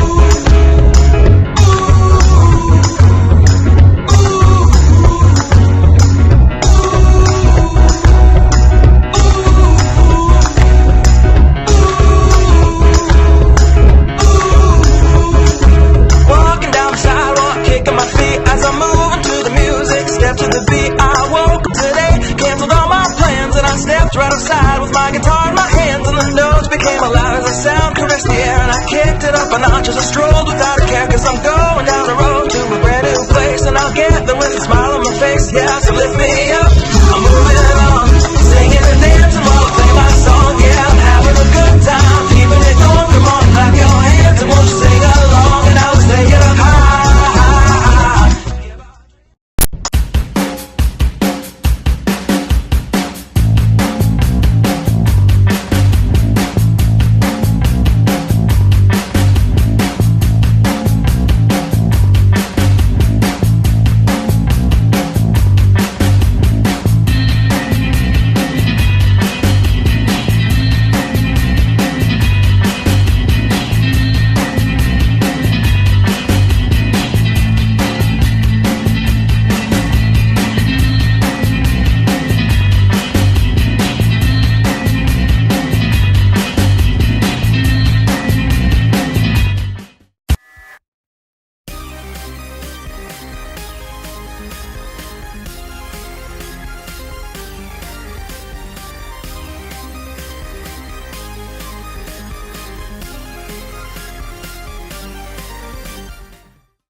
So you saw there one of the Falcons' many sponsors this year plucked, and it's their mission is simple. They want to serve the best plucking wings in town. I like that.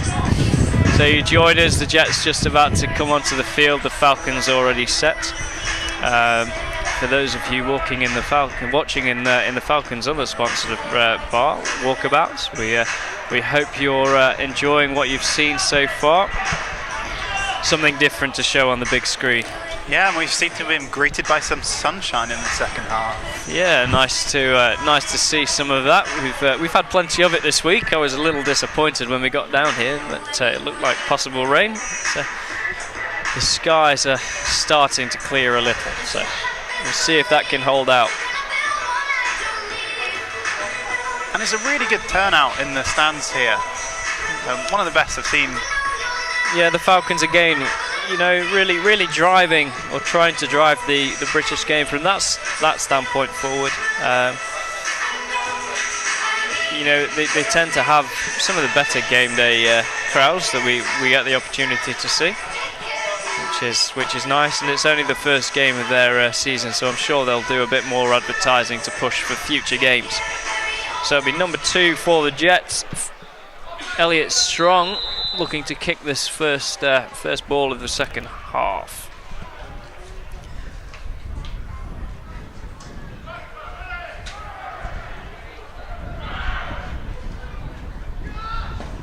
And decent kick, and it looks like number 7 for the Falcons, Gabidon, with the return, but he's not got very far.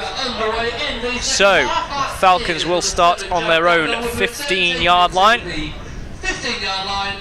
and Joe Brammer will lead the team out onto the field.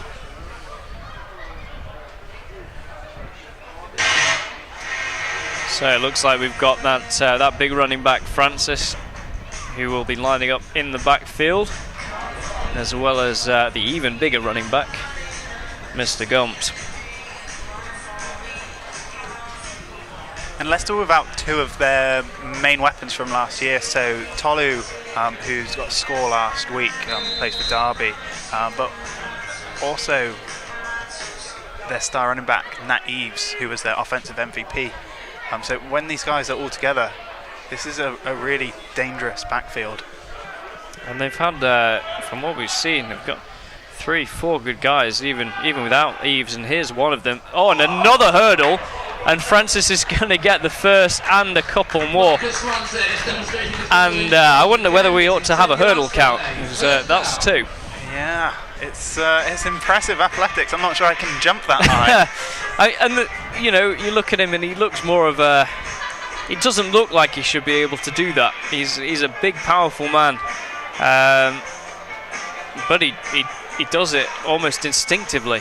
And fair play to him. He picked up that first down well. We'll see if they can get some momentum from that play. So you got 2 receivers at the bottom of your screen, 2 running backs, and it looks like Gums is going to be the man to take it. And he's looking for a seam. And he too is going to pick up the first down. A gain of around about 12 yards there. And a nice little run for him. And this is where I'd want to see Leicester really coming out and setting the pace. Get that ball down, get your lines snapped, and go again. And keep going, because Coventry don't have many players on their sideline. And that could be a real asset for the Falcons. Really going to look to punish the Jets on this drive. Just keep ramming it down their throat. There's a smaller running back in now. I think is that Tom Silverton-Wells, 81? It does appear so. Maybe small, but he's got some speed, and he is also going to get another first. So that's 3 consecutive first downs for the Falcons, and that's not something we saw in the first quarter, so they're clearly doing something right. Well, that offensive line, you can see 3-4 guys 5, 6, 7 yards downfield in the space of seconds. Yeah, and that's great to see from your offensive line. And now the Falcons are starting to pick up some momentum, and they'll look to keep it.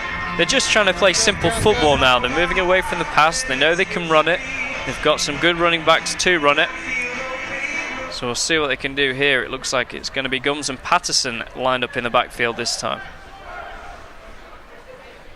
Patterson, the earlier scorer. Motion play, and it is going to Gums this time, with Patterson as his lead blocker. And big man, breaking 1 tackle, stays on his feet. Being brought down by the 2 tacklers there, 18 being the lead tackler, Tanyi. It was a great hit by Gums. He's a bigger guy, but he's not the tallest guy, and he can just use that shoulder shelf to break through.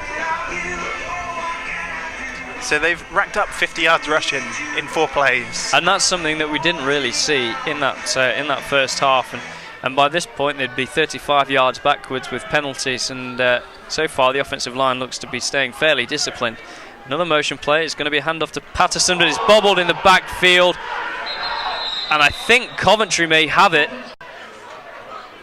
And it's all undone like that. No, it looks like, well, Gums is a man that's come up with the football, but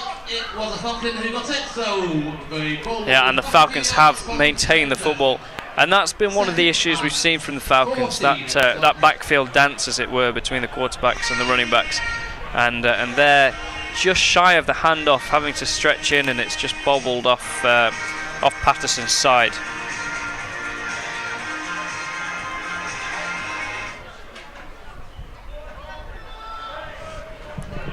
So it's going to be the same backfield pair, Gums and Patterson this time.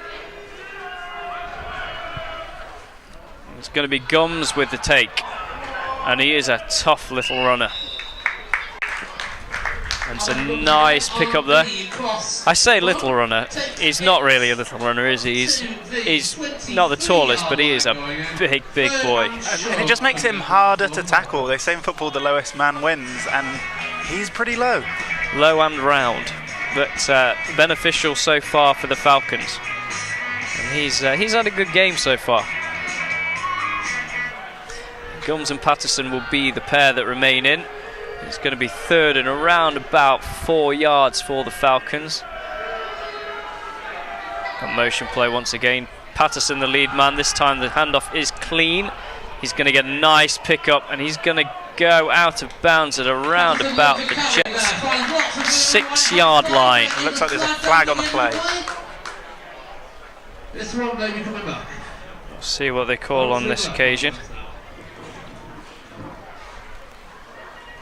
And when I spoke to some of the Leicester guys at half-time, I said, what are you going to do in the second half? And their response was, we're just going to try and make less mistakes. And that is going to be a holding call, so that will be a replay down. And I think it's important, we talk about momentum and we talk about getting the offense moving and clicking, and Coach Kassar at the start of the game, he didn't feel they clicked yet. And like you say, one of the big things is just trying to reduce mistakes, and that's always a good building block to start from for an offense. You've just seen a change at right tackle, so Johnny Stavidis has come in, very experienced, very aggressive blocker. Now there's a flag on the play. Falcons not getting anything there, and it's Jets 90 coming up. Richard Carey, who looked like he got the tackle on Francis. Francis almost stood still when he got the ball. See what the flag on the play is. I suspect it's going to be on the offense, but you never know. The offense is walking backwards. The Coventry defence, they're looking tired out there already. A lot of hands on hips, a lot of heavy breathing by the looks of it. Whether they can weather this storm, take over a bit of luck as they had in the first half when they got into a sticky situation. I mean, from what I've seen so far, I think any of those guys to this point have done themselves proud on that Coventry defence.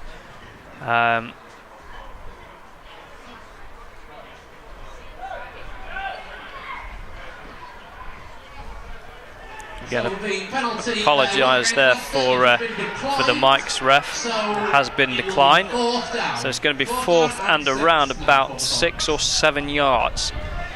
But yeah, the Jets defence I would be very proud of if I was a part of. They've held what should be a strong Falcons offence to only one score so far. But Brammer has got a man wide open in the end zone, and that is going to be a touchdown, and that is number 81, Tom Singleton-Wells. That is the first of his Falcons career for number 81, Thomas Singleton-Wells. And Brammer with plenty of time. Nice deep ball. Singleton-Wells. Easy. So that will put the score at the Leicester Falcons 19, Coventry 0. And the Falcons will look to get this point after this time round.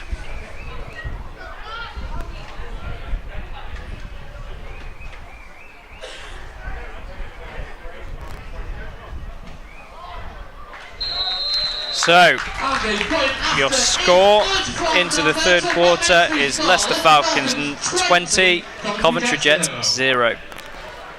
That was better.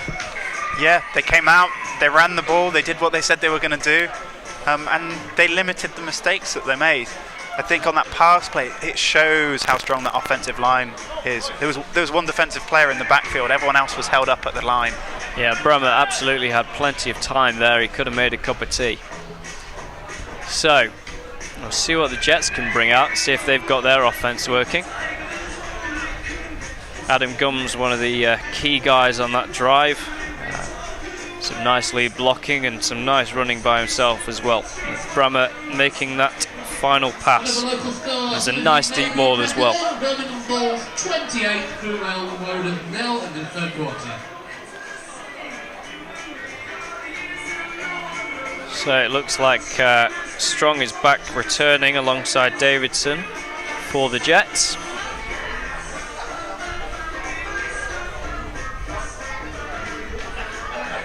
We'll see if Strong can do what he did earlier and get them into some decent field position off this kick return.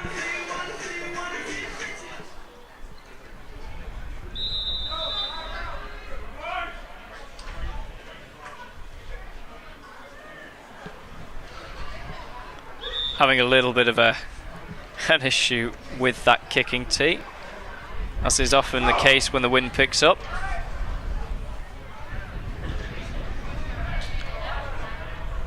Yeah, he's having a He's real not tough having a good time, is he? I think he's given up. Oh, thrown the ball. He's not having a good day at the office. So that's Coach Branner coming off the field there, who interestingly at one point in the off-season was the head coach for the Coventry Jets. Due to unforeseen circumstances, he stepped down, allowing for Sam to take over as head coach, and now he's joined on the Leicester sideline. Talk about that M69 rivalry, and it only gets a little bit more heated when players or coaches go from one side to the other. A nice big kick, and Strong's going to field that around about his own goal line. Well, he's not going to field it cleanly, and he's going to look, he's got space open, and he's going to go out on around about his own 15-yard line. I think they're going to spot him on their own 14.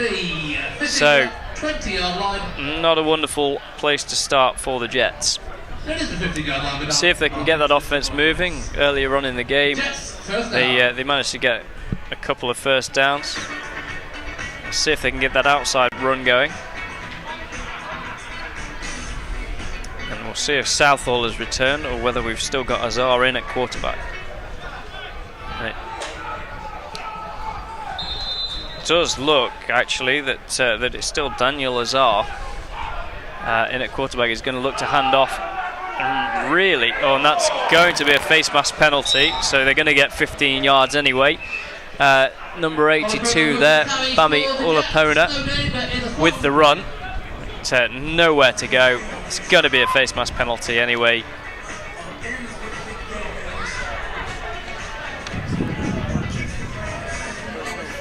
Grasping the face mask. Number 12 of the defence.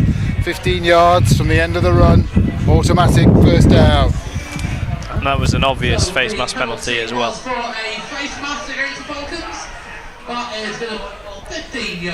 So that's going to put the Jets in much better field position. They're going to be on their own 30 now. So we'll see if Azar can do anything here. He's got two receivers to the left, one down at the bottom of your screen. It was a good snap, but that's a high ball, and the Falcons are just going to eat that right up. And he is going to go in. There is going to be a flag on the play, so that touchdown is likely going back. But it was Falcons 16 with the pick. Aina, who ran it back. Now there is a couple guys down. You may have seen it at the bottom corner of your screen. An absolutely monstrous hit. 95 of Rob Rees, who's one of the captains for Leicester. Now there's two guys down. We've got medical staff everywhere, and rightly so. One looks like it may be an upper body injury, and I hope he's okay, because he's not really moved since he's gone down. Yeah, an absolutely thunderous hit. That's hard to block. Yeah, and we want to see that taken out of the game. It was unnecessary. He was away from the play. I'll be surprised if there's not an ejection for that. I think the Jets will have a couple, and certainly concerns. Neither player really moving after this play. We'll see if we can get you a replay. The interception there, a young Derby Braves player actually, Femi, he goes by, as the team have difficulty pronouncing his surname, who's one of the players that actually coached in London, the South London Renegades. So that is the Jets, Matt Beamish getting up. So I think they're going to take him out for concussion protocol, looking at the medical staff's hand movements. So it's great to see young talent coming through the British game. to see what they can achieve and what they can do. Unfortunately, we can't get you a replay of that hit. I think what's worrying here for Coventry is that's two of your offensive line that are both down there. So whether they've got the bodies on the sideline, maybe that tight end might have to take his tape off. Yeah, he may well have to. And I'm just looking down, and Beamish actually looks like he may be pointing to his shoulder. So the concern really will, and we'll try and get you a number if we can, is the man that's still on the floor. Unfortunately, injuries are part and parcel, but you never like to see this.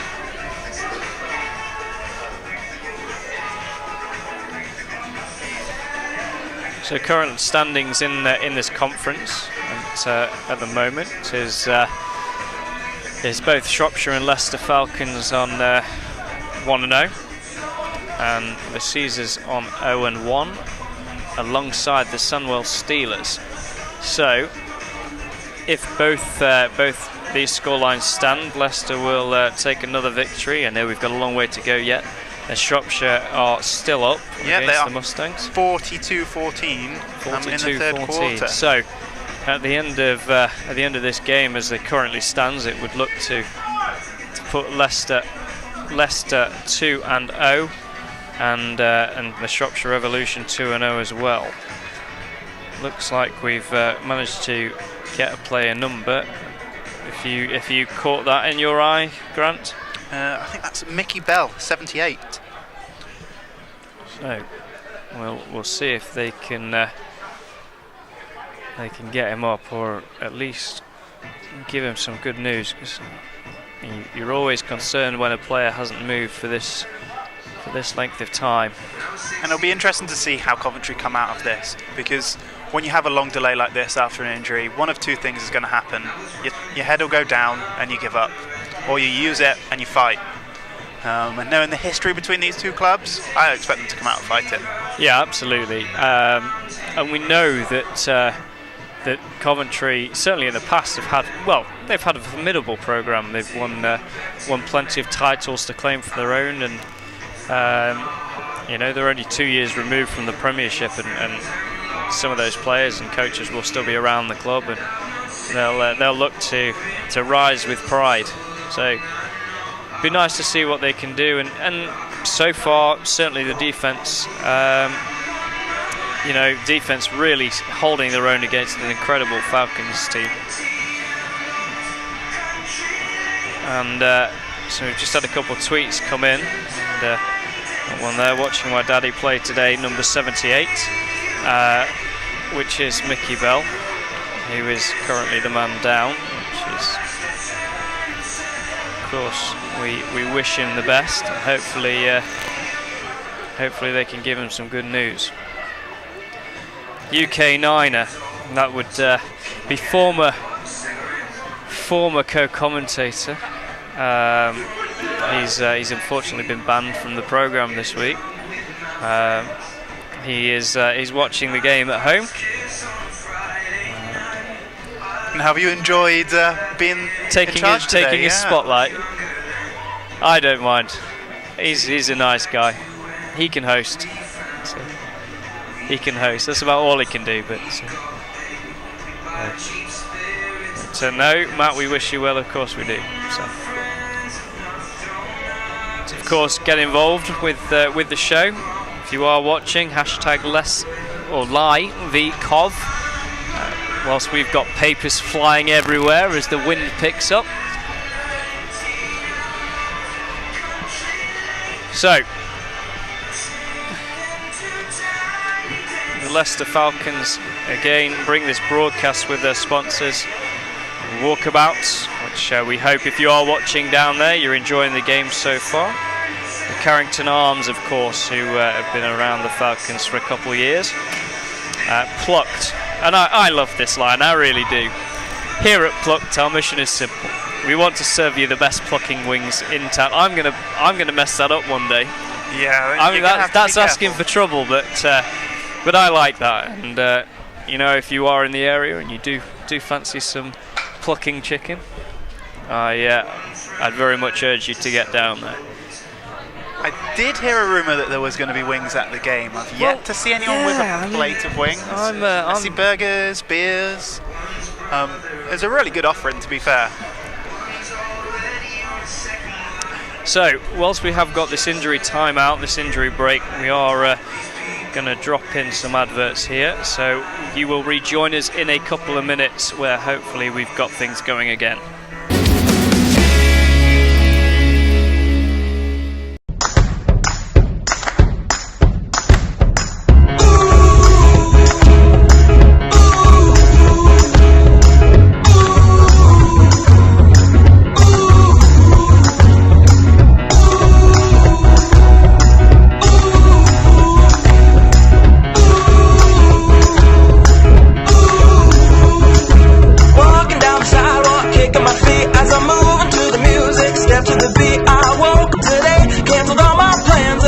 Right outside with my guitar in my hands, and the notes became loud as the sound caressed the air, and I kicked it up a notch as I strolled without a care, cause I'm going down the road to a brand new place, and I'll get there with a smile on my face. Yeah, so lift me up, I'm moving on, singing and dancing while I play my song. Yeah, I'm having a good time, keeping it going. Come on, clap your hands and won't you sing along, and I'll sing it up high.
So, you join us again, just after that quick break. Still, unfortunately, with Mickey Bell down on the ground. We are going to bring you some scores from around the league. Grant Lawless, would you care to give us the lowdown? If you give me just 1 second. Obviously, we know the bearing for this conference, the NFC 1 South, is that Mustangs-Shropshire game, with Shropshire absolutely annihilating the Mustangs currently. Scores well over the 40-point mark.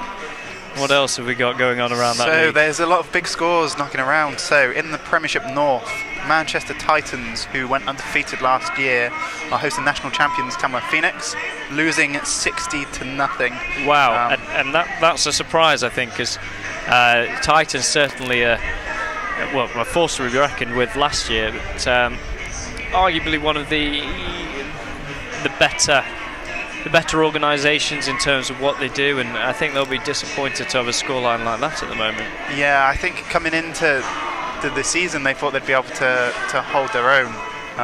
Interestingly, also Sheffield Giants are up 17-0 against East Kilbride Pirates. They had some close games last year, if memory serves. So that's some interesting moves in the Premiership. Yeah, and that's without their starting quarterback. So I believe that Brad Thompson's away for the first few games, and actually I think Caesar's quarterback from last year, Dan Johnson, is under centre today for them. So we'll see what they can do. A number of moves up there, including Davidas Michaelis as well. So, and then we take Premiership South, London Blitz against Bury Saints, 50-0 to Blitz, quarter 3 with the running clock. Some very, very big scores in the Premiership. Okay, so let's have a rundown. Gateshead Senators 36, Lancashire Wolverines 34 in the fourth quarter. Close game. Leicester Falcons here, obviously 20-0 up. Doncaster Mustangs versus Shropshire Revolution, 14-42 to Shropshire. That's in quarter 3 still. And then we head south. Ouse Valley Eagles 8, Sussex Thunder 19. Berkshire Renegades, Oxford Saints 7-7 at half time. Close game down there too. that's always been a tough conference to call. Over in SFC 1 East, Colchester Gladiators 7, Cambridge Crats 12. And then up north in Scotland, West Coast Trojans are winning 22-14 against the Dumfries Hunters. The Hunters new to the league this year, one of Bafa's associate teams from last year, so they keep holding their own, they're not too far off. And I believe there's only 4 teams in that conference this year, so I think they've got an 8 game schedule, and honestly that conference is anybody's. That's going to be an interesting year. Certainly is. In that conference also, Aberdeen Roughnecks 10, Clyde Valley Backports 0. Further through Division 2, Carlisle are getting beaten 38-0 by the Halton Spartans. Halton, an up-and-coming programme, very much so. NFC 2 South, Staffordshire Surge 46, Humber Warhawks 0. Staff's doing a mighty job there for sure. They're not too long from Division 1 though, are they? I'm not 100% sure. My memory's getting a little rusty John these days. Wise is now the head coach there.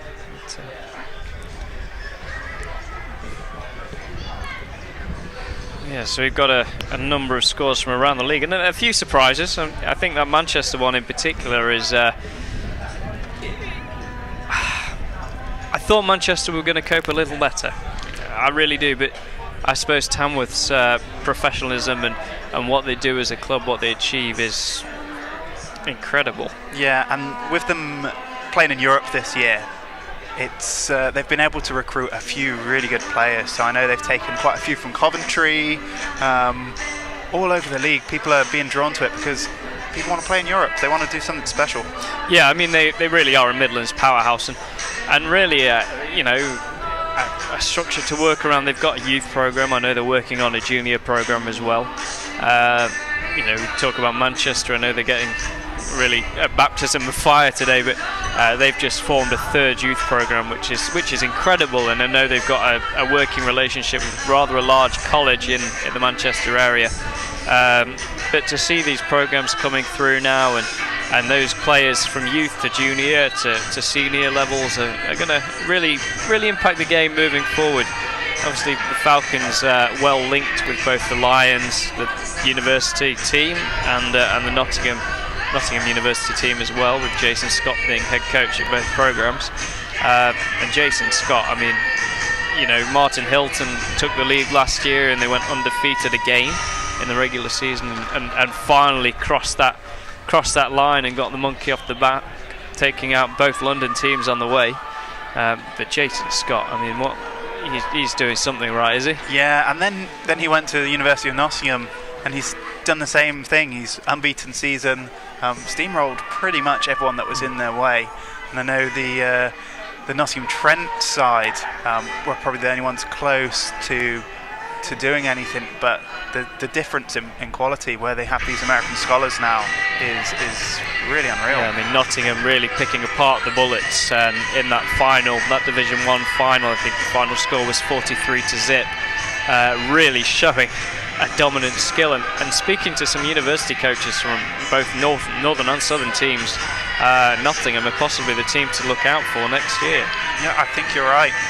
We're seeing more and more scholars coming over. We see Durham Saints, Derby, all of these sorts of new era teams with their scholars coming in and really dominating the league. The old powerhouses of Hertfordshire and Birmingham Lions just didn't really touch it this year. Yeah, I mean it's really incredible what the university game's doing for the British game, British community game. Obviously, we've mentioned his name a few times, Taylor Brown, and the Falcons, like Tamworth, are linked to a university with Coach Kassar and Bernie Hackshaw on the sideline, both linked to the Derby Braves in past and present. And no doubt the Jets will have a number of university players as well.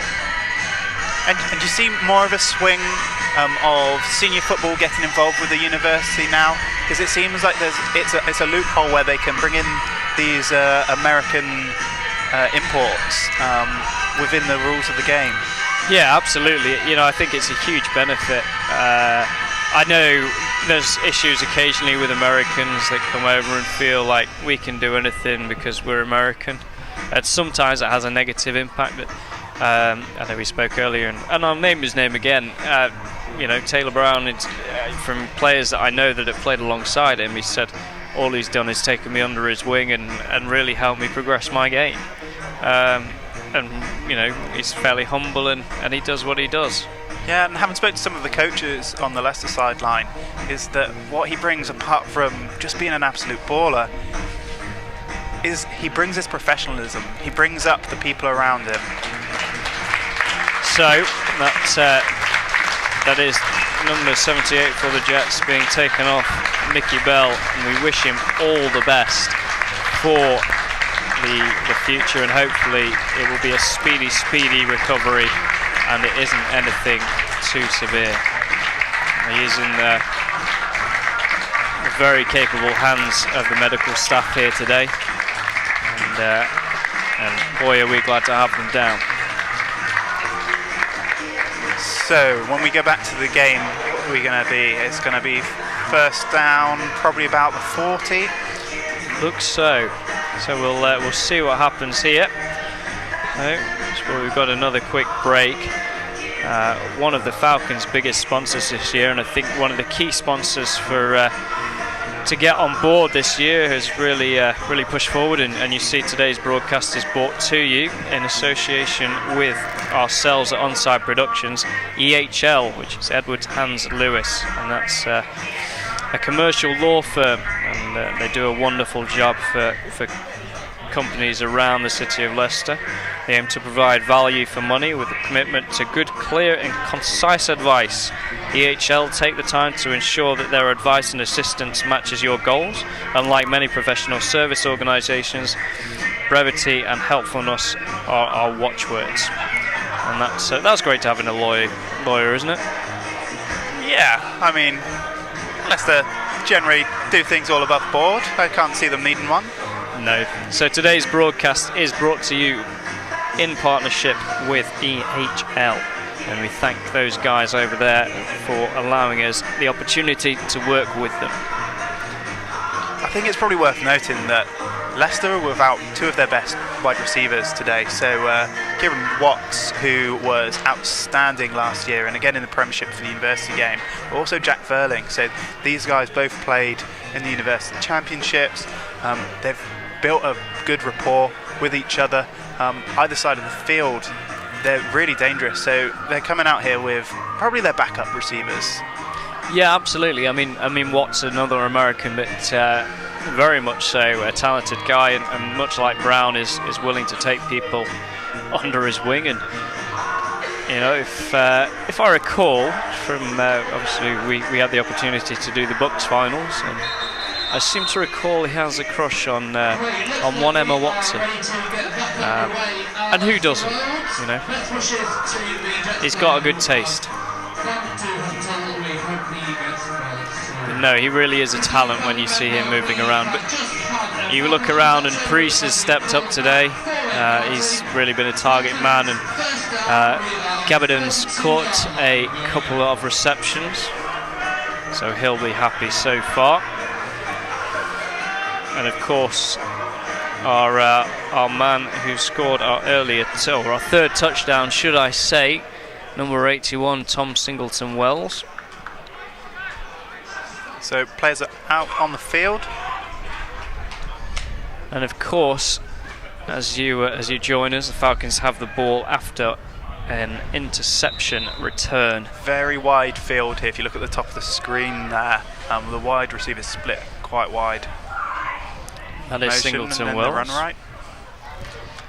And that is a play they've used a number of times, and Francis is going to hit the edge. I thought he was going to hurdle. He looked like he was going to hurdle, and I think they're going to give him that first down there. And that's a play they've used 10 times. Oh yeah. And it's his working for them. They're not doing a lot, but what they're doing is working. So it'll be interesting to see if Leicester this season need to go to plan B. Well, they're doing well at what they've got. They just need to keep that discipline, keep those handoffs going well. So if you were coaching Leicester Falcons today, at what stage do you start to get the rookies in? You've got a large squad, and you're going to have to keep all those players happy. I apologise. Gums has just picked up that ball for a nice little gain there, 6 or 7 yards. Yeah, that's a difficult one, and I think coaches up and down the league often have that issue, and I'm sure you'll know that you do. And it's tough. It's a play to win or play to get guys on the field, and obviously you want the guys to get on the field as much as they can. They're ultimately paying to play. I think you've got to get the win first, particularly in a tough conference, and then you look to rep. But the first few games, the Falcons are going to look to put numbers up and really show the league that they're dominant. And Brammer has got Singleton Wells open, and he is going to take it to the house for a score. Now, we've got one official saying that he has scored, but they are going to pull it back. He has gone out of bounds on that far side, and he's going to come short around about 4 yards. And they are looking, and that's the setup of that run play. Singleton Wells wide open, nobody covering him, and he just steps out of bounds on around about the 5-yard line. So that will be coming back. And again, once he's got ball in hand, he's a real threat. Brammer lining up in that 2-back set again, looking to pass. Singleton Wells on the hitch, but not in the right place, and just a little bit of miscommunication there. And almost no pressure for Brammer here. Coventry really can't penetrate into the backfield. Yeah, I mean it's tough for Coventry. They've allowed, or starting to get some holes on the outside forming, and I think they're just trying to keep that discipline, so not sending too much up the middle. But Brammer's a solid quarterback, and if you don't put that pressure on, he's going to hit his man.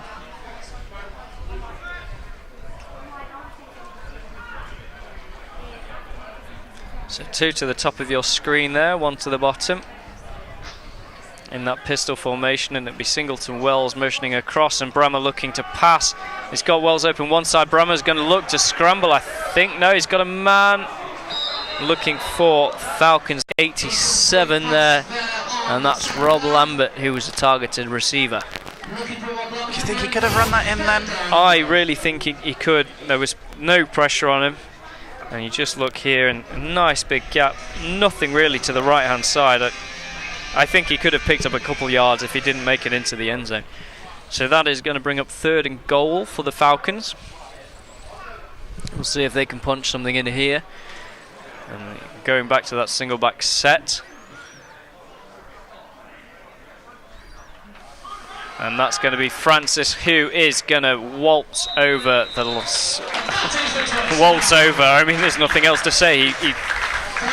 He was untouched. Yeah, I mean, he just pulled back, but a nice, easy score for the Falcons on that play. And I think what we discussed before the injury, they're going to come out one or two ways, and the Jets have come out in the way that we didn't want them to come out, and that's heads down. We don't really want to be here anymore, but hopefully they can pull something back. The current score before they take this pass attempt is 26-0.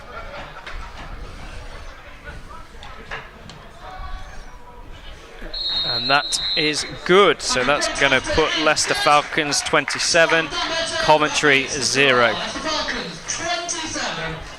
So we'll see what the Falcons can do on their defensive side of the ball. The Jets really need to find something, dig deep, and get some scores on the board, and quick. Yeah, they need to make something happen for their own confidence, really. So they say, you know what, we can do this. It doesn't take a lot to get a couple of scores up. I think this one might be beyond them. We have seen them move the ball at times. they've got some athletes that are capable of doing so. It'd be nice if those guys can step up for the Jets and bring something to the table. I think we've got Ray Hopkins back there returning, the defensive tackle. Hopefully we can see the big man with the football. I would very much like to see him carry this football and run somebody over. I don't fancy tackling a defensive lineman. Not in that suit. No. And he is going to... Well, I thought that's another miscommunication there, and it's going to be 84 for the Jets that does return it. And there's a flag on the play. But, it looks like that was Joe Blythe with the return. We'll see what the flag's for. But again, that miscommunication, they're just not quite clicking across the board.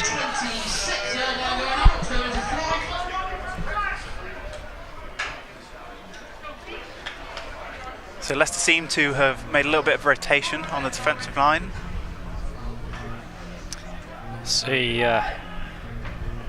what those guys can do. I think, I know we've just discussed it, they may well be looking to get their less experienced players in now, that in a fairly safe zone, third quarter, 27-0. I know anything can happen, but from what we've seen so far, whilst I would love to see Coventry get a score or at least start moving the ball, I think the Falcons are going to take this almost to be their game to lose now. Yeah, and they're in a dangerous position here, so I don't know if you heard then, the penalty was against the Jets. They're on the 8-yard line, and they've got a mismatch of offensive line put together, so they lost those two guys. There's definitely some of the D-line going out there now, so they're going to have to keep it simple. And if there is defensive linemen playing on that O-line, that's it's really going to help or hinder their defense, should I say. I'm not quite sure whether they're going to call that on the offense or the defense. I suspect it's going to be a false start, but Falcons linebackers flying in. And I think they're going to continue to pressure this young quarterback. He's made 5 attempts. He completed 1 and 1 interception. Yeah, Azar struggling a little bit, but if this is his first game day experience, it's a tough opponent to go up against. There is no doubt about that. There are some very good players out there. Southall was starting to get things moving, a talented young athlete. So we'll see if Azar can do anything here.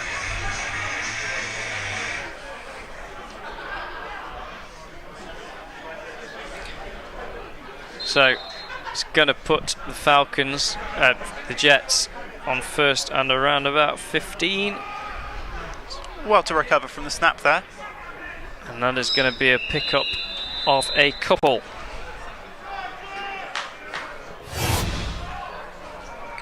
Short gain on the run there from Bobby Olaguna. Second and... So Coventry on offence, they are going to have to think about passing the football if they want to make an attempt at winning this game.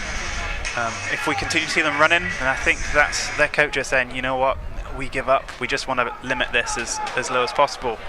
Last year, the game went down to the final day of the season, and they managed to scrape a win against Birmingham to stay up, who are again winning today. So 2 dominant displays for Birmingham Bulls.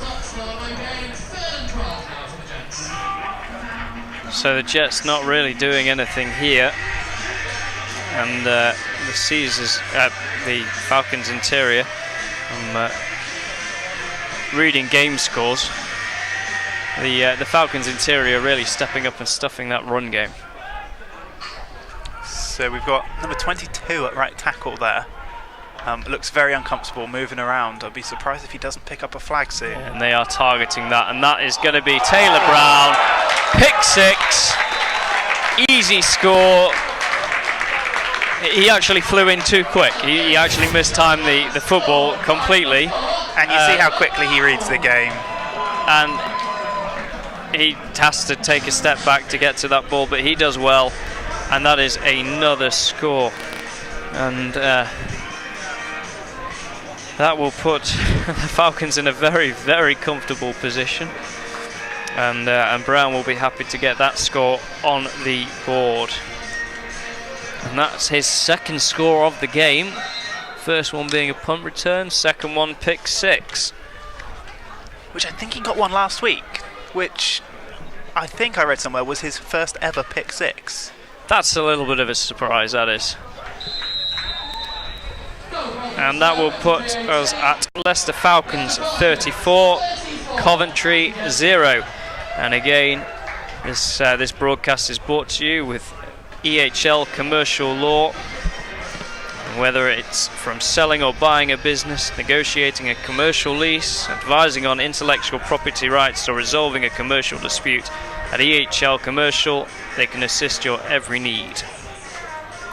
Again, we thank those guys for allowing us the opportunity to work with these guys and bring you this broadcast today.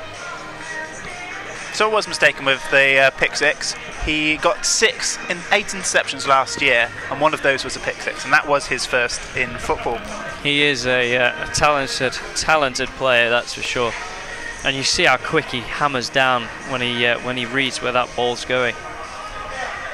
So the Jets to receive the kickoff again. Dead ball after the play was over. Unsportsmanlike conduct. Number 54 of blue. 15-yard penalty will be added to the kickoff. And that is not what the Jets will be needing. So that penalty will have been called on the Jets. Sam Johns. And Falcons will look to put this ball, I suspect, deep. Having said that, I think they like their chances. Let them return it. I think we might see a little squib and hope that there's a fortunate bobble here. We'll see. He was just discussing with his special teams coordinator there, and he is now discussing with his kick team, so we'll see what happens. Got Taylor Brown and Femi as well. You've got some real fast guys. 36, I think that's Hoyt as well, so be interesting to see what they do here. They're pointing at Brown. And he is going to just put that straight through the end zone.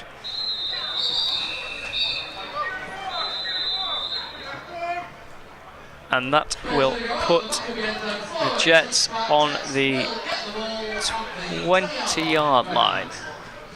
Sometimes with a short field, you have to just double check where they spot the ball.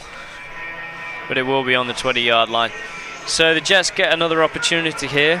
Falcons up big.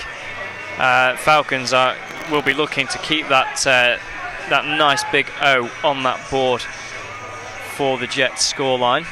Will do them wonders if it does come down to a nail-biter end for this conference. Obviously Shropshire getting the first shutout of the year against the Nottingham Caesars, winning out 6-0 last week. Could this be the second one that we see? So it's like James Beckett in for the Falcons. A new quarterback as well for the Jets, number 16. And his first attempt has been incomplete. Fortunately, unable to get a name for you at the moment for Jets 16. We'll work to get something for you there. So, Jets coming out with a different look. Trips to the left, trips to the top of your screen, and a single receiver to the bottom. And that's going to be a false start on the Jets. I think that's the QB's fault there. Yeah, it looks like it's going to be on number 89, Nick Sayer. So we are led to believe that quarterback for the Jets 16 is Dan Walker. So we'll see. We have got him down as number 83. So I think they've got new jerseys this year. I think they've got Britballers jerseys.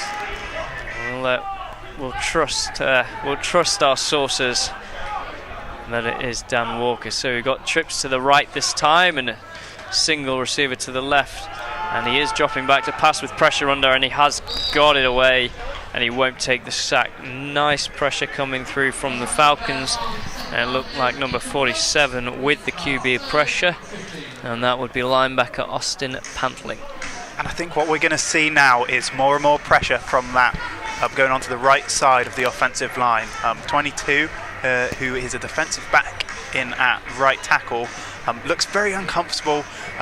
And as a defensive coach, you're going to look at that, rub your hands and think it's Christmas. I'm going to blitz. Absolutely. And the Jets really starting to feel that attrition. And again, we've got trips to the left. It is going to be a run play, and he is going down in the backfield. And it looks like number 48, running back for the Jets, Jabir Amnari. So, with that, Walker goes off, and the punt team comes on. And we have that man, Brown, at the back of the field, waiting for that ball to land in his lap.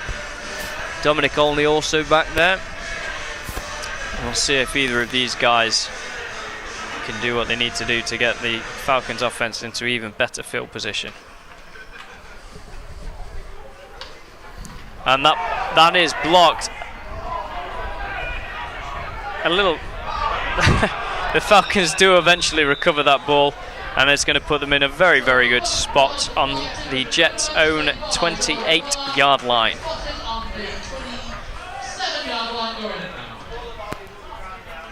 So we asked the question, when will the Falcons change players? Got a couple of new running backs in, a couple of receivers. Looks like the time is now. Yeah, it looks like they've now got new quarterback in as well, number 19, Nick Whitehead for the Falcons. He has stepped in. Patterson's still in the backfield. It's worth noting, one more point, we do go to the rolling clock. That's Wilson this time motioning across, and Patterson, nice seam up the middle, and he is going to just, again, waltz into the end zone untouched for his second score of the game. He found the seam very, very well. He read the blocks, and off he went to the races. So that is going to put us into what they call the mercy rule, the rolling clock, with Leicester at 40 points to Coventry 0. Now I think this is going to start to get out of hand quite quickly. It may well. I think Coventry now starting to feel the lack of players. Obviously, we've seen two linemen having to step away through injury. Starting quarterback Southall also away from the game. It's not the start to the season that the Jets will have wanted. And that is good. That puts the Falcons 41, Coventry Jets 0. And again, this game is brought to you in partnership with EHL Commercial Law.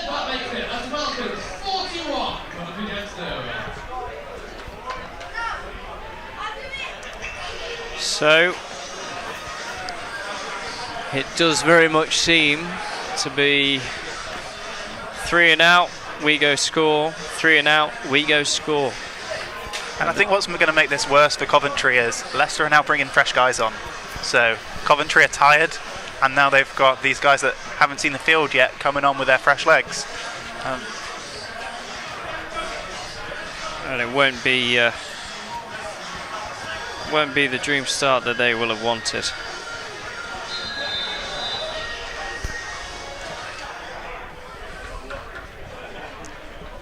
I'm surprised to see a lot of the starters on the special team still for the Falcons. You've got some really key players out there where you'd think you'd want to get some of these rookies onto special teams, especially at this stage in the game. I mean, the Falcons will be wanting to make a statement, and that was a clean catch this time by the Jets on a nice hit there. And it was 18 for the Jets who was returning that football, and that was Bate Tanyi, who had an outstanding first half, as well as fellow cornerback Cole Oliver Smith.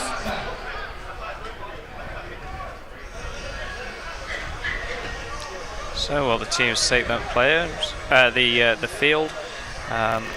Again, this broadcast is brought to you by EHL Commercial Law, and you can find them at ehlcommercial.co.uk for all your commercial lawyering needs.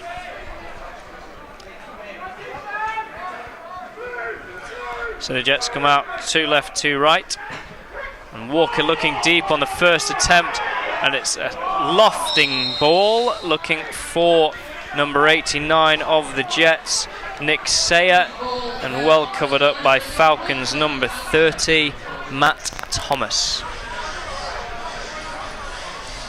And Walker really looking to get that ball pushed straight down the field this time, and worryingly, as often is the case, is you have to try and claw back a game in this situation.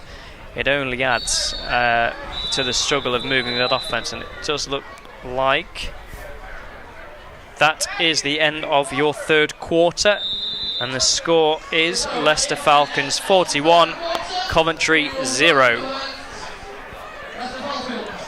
What do you think then? I think this is where most people thought we would be. I think from what we'd seen last year, this is somewhat anticipated. Coventry's defence have done outstandingly well up until the start of the third quarter, really. Well, kind of 5 minutes in, and I think the attrition's really getting to them now. They're starting to fatigue, and it doesn't help. And we'll see what they can do. We'll see if they can get things moving anyway. So Leicester have put Jamal Fredericks, the big tight end. He actually played defensive end, I think, Wazza Royals in Europe professionally last year. So I think they've seen that weakness on that right side of the offensive line, and they're putting their best guy out there. Yeah, and he is a big boy. There is a flag on the play. Offside, defence, 5-yard penalty, remains second down. A number of guys there falling foul on that snap count. That'll give the Jets 5 yards and put them at 2nd and 5. And I've been surprised they haven't used that hard count more today.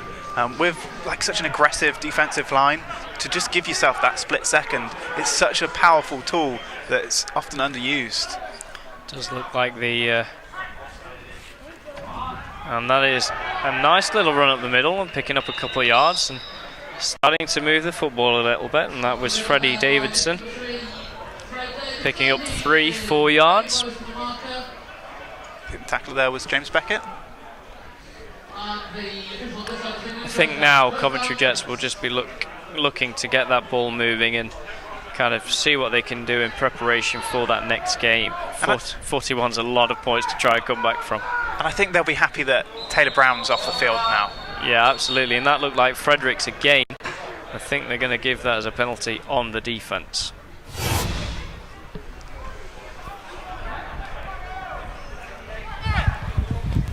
Dead ball prior to the snap. False start, number 80 of the offence. 5-yard penalty, remains first down. Interesting call. I think I would have given it the other way looking at the replay we had, but the officials make the ultimate decision. Who am I to argue with the officials? Would you ever? No. Never argue with the officials. So, Jets 2 left, 2 right, and that is a bad snap. Davidson's going to pick it up, and they have been pushed way back. So the Jets are going to have a very, very long way to go.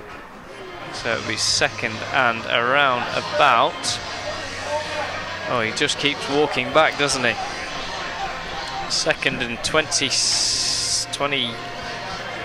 Do you think we might see a 3rd down pooch kick, keep them off guard?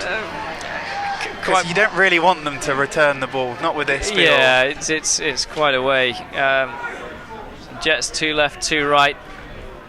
They're on another bad slot on the right, and that uncovered. Is Walker going down, and it looks like 47 for the Falcons with the sack, Austin Pantley. And he went straight through that line.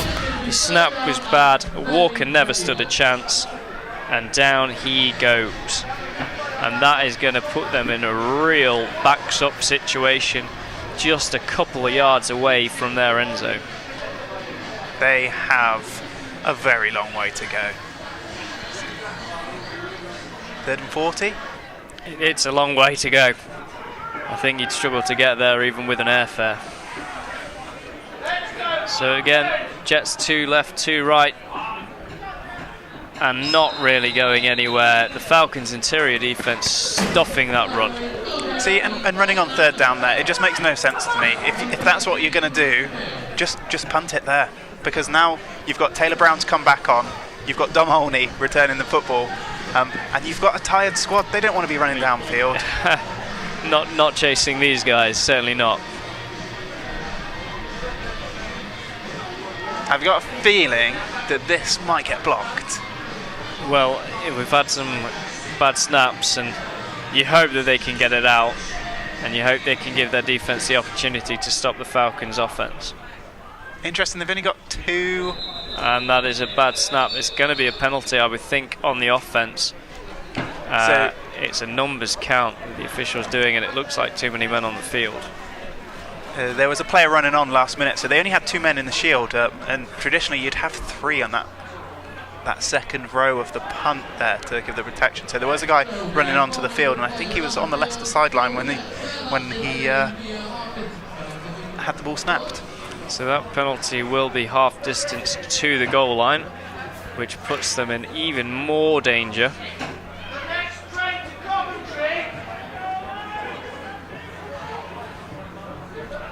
So Jackson's going to have to watch where he steps here, making sure he doesn't step over the back line.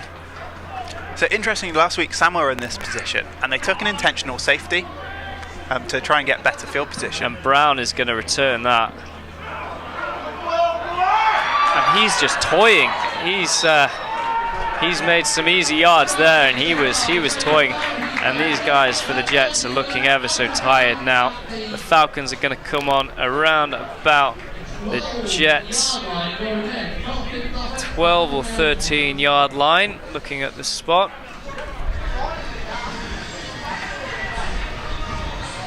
And that will put the Falcons in a very, very nice spot.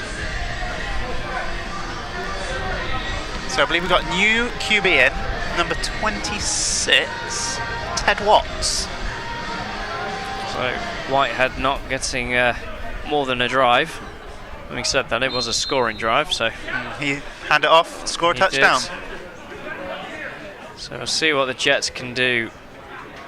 We've had a number of turnovers, and that's better from the Jets. Nice outside containment. 21 making the tackle, Sam Ubani. And looks like we've got a man down. Looks at a quick glance. 62 for the Falcons, which is Matthew Neville. So, yeah, that was much better defense there. Kept the containment well, and managed to stuff that for not a lot, really. In fact, I think they've given him half a yard.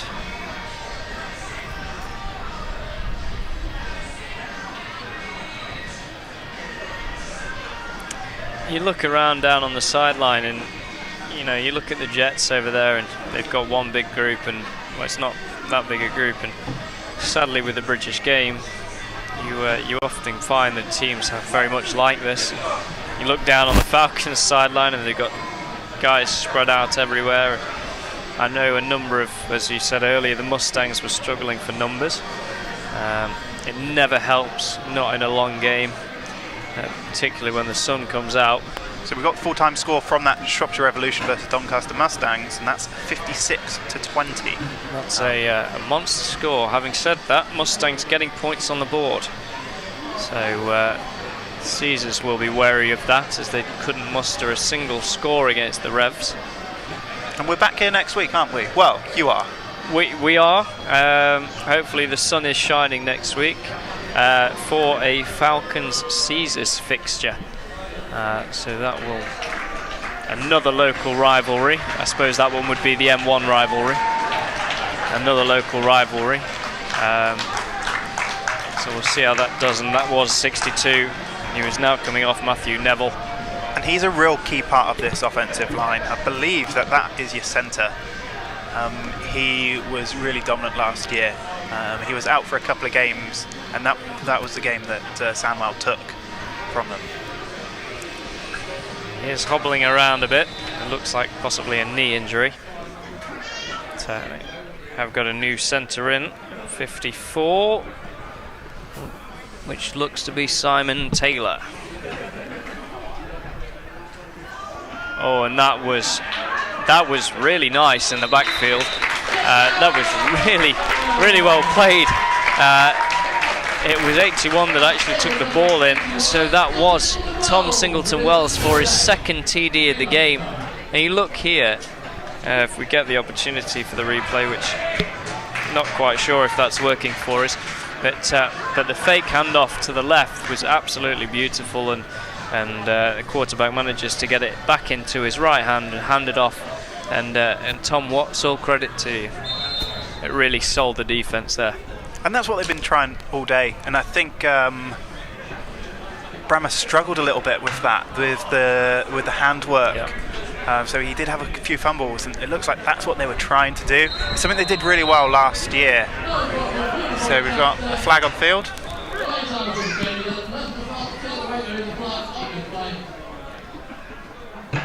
So we'll see what this flag is for. Of course, the clock is rolling.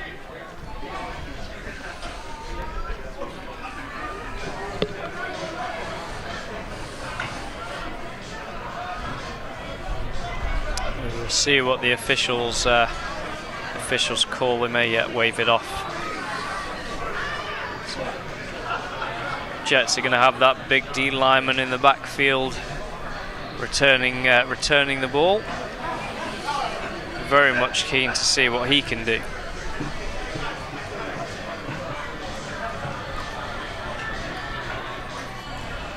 I hope he gets one. I really do. During the extra point, running into the kicker. That penalty is declined. Result of the play is good. So that puts you at the Leicester Falcons 47, Coventry 0.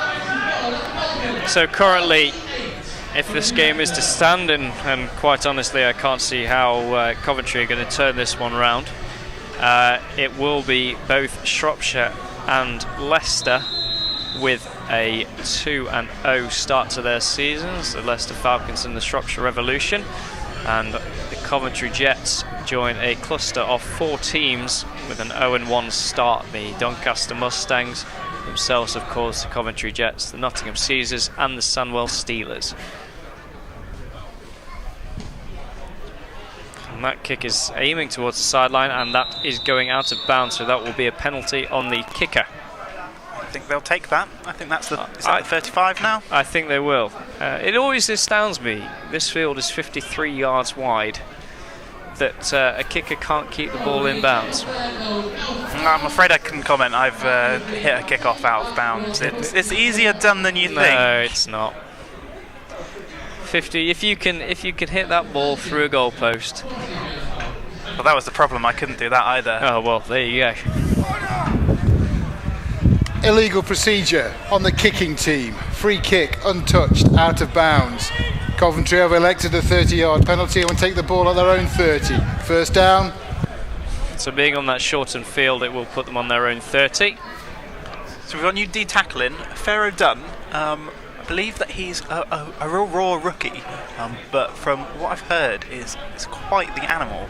He looks like a big guy, and I'm loving the hair. I mean, that's just reminds me of there's been some talented NFL players with that kind of hair.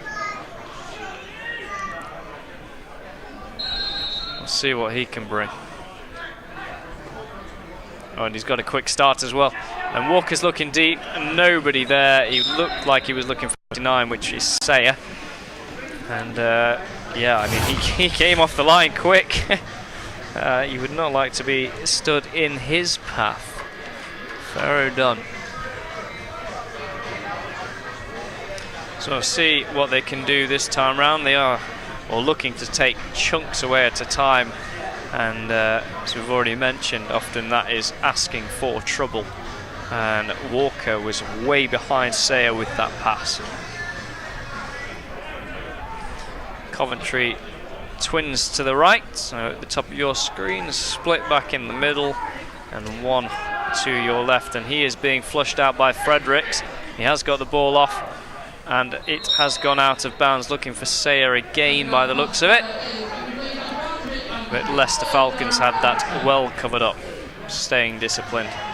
Fredericks coming around that edge very, very quickly and flushing Walker to the right. And do you see anyone in this conference doing anything to stop Leicester this year? I mean, they've already defeated Sandwell Steelers. I think Sandwell will have the most realistic chance. It was 25-12 to Leicester last week. And I really do. I think Sandwell will have the opportunity to, and that's James Beckett wrapping up the ball carrier. And that's going to put Leicester, the Jets, in another 4th and long situation. Yeah, I think Sandwell will have the best opportunity. They've got some talented guys. I think it just didn't quite come off for them last week.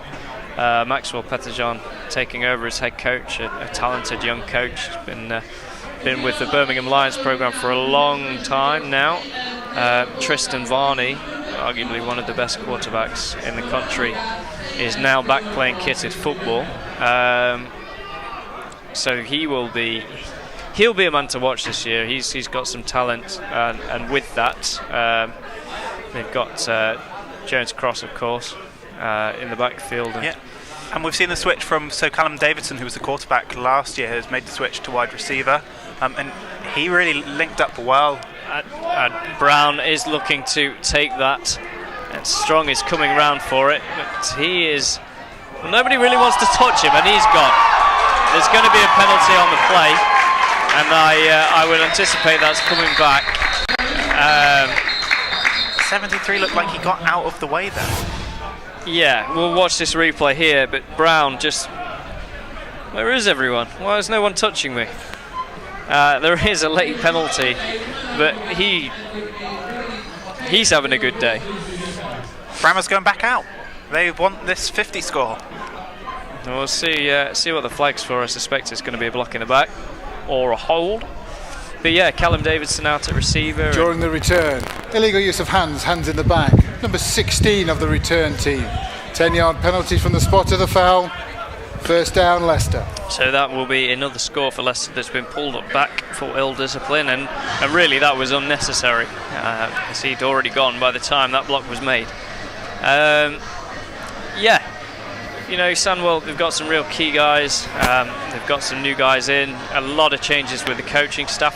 They were a talented bunch of guys last year, and under you know, new coaching and new players, Tristan Varney being a potential key player for them this year, I think they have a strong opportunity to beat the Falcons and potentially take the conference. Brammer looking to step back, pressure on him, and that is going to be a flag. It's going to be a holding call, I would think, and eventually taken down with a double team sack, looking like Jets 96 being one of those men, and that will be Liam Terry.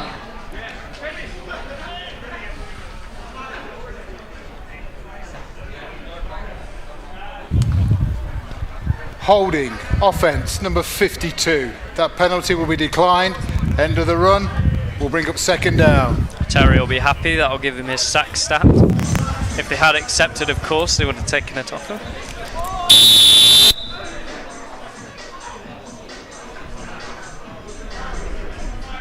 That looks like it was the 2-minute warning.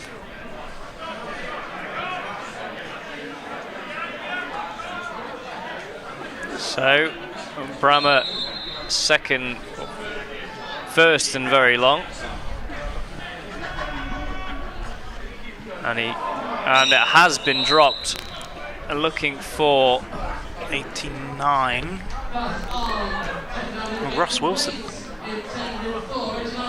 Low line ball, and Brammer's thrown a couple of those low flying balls.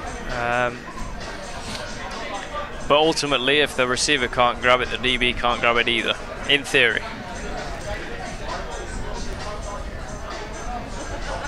So the Jets will look to keep that scoreline under 50. And the clock is rolling.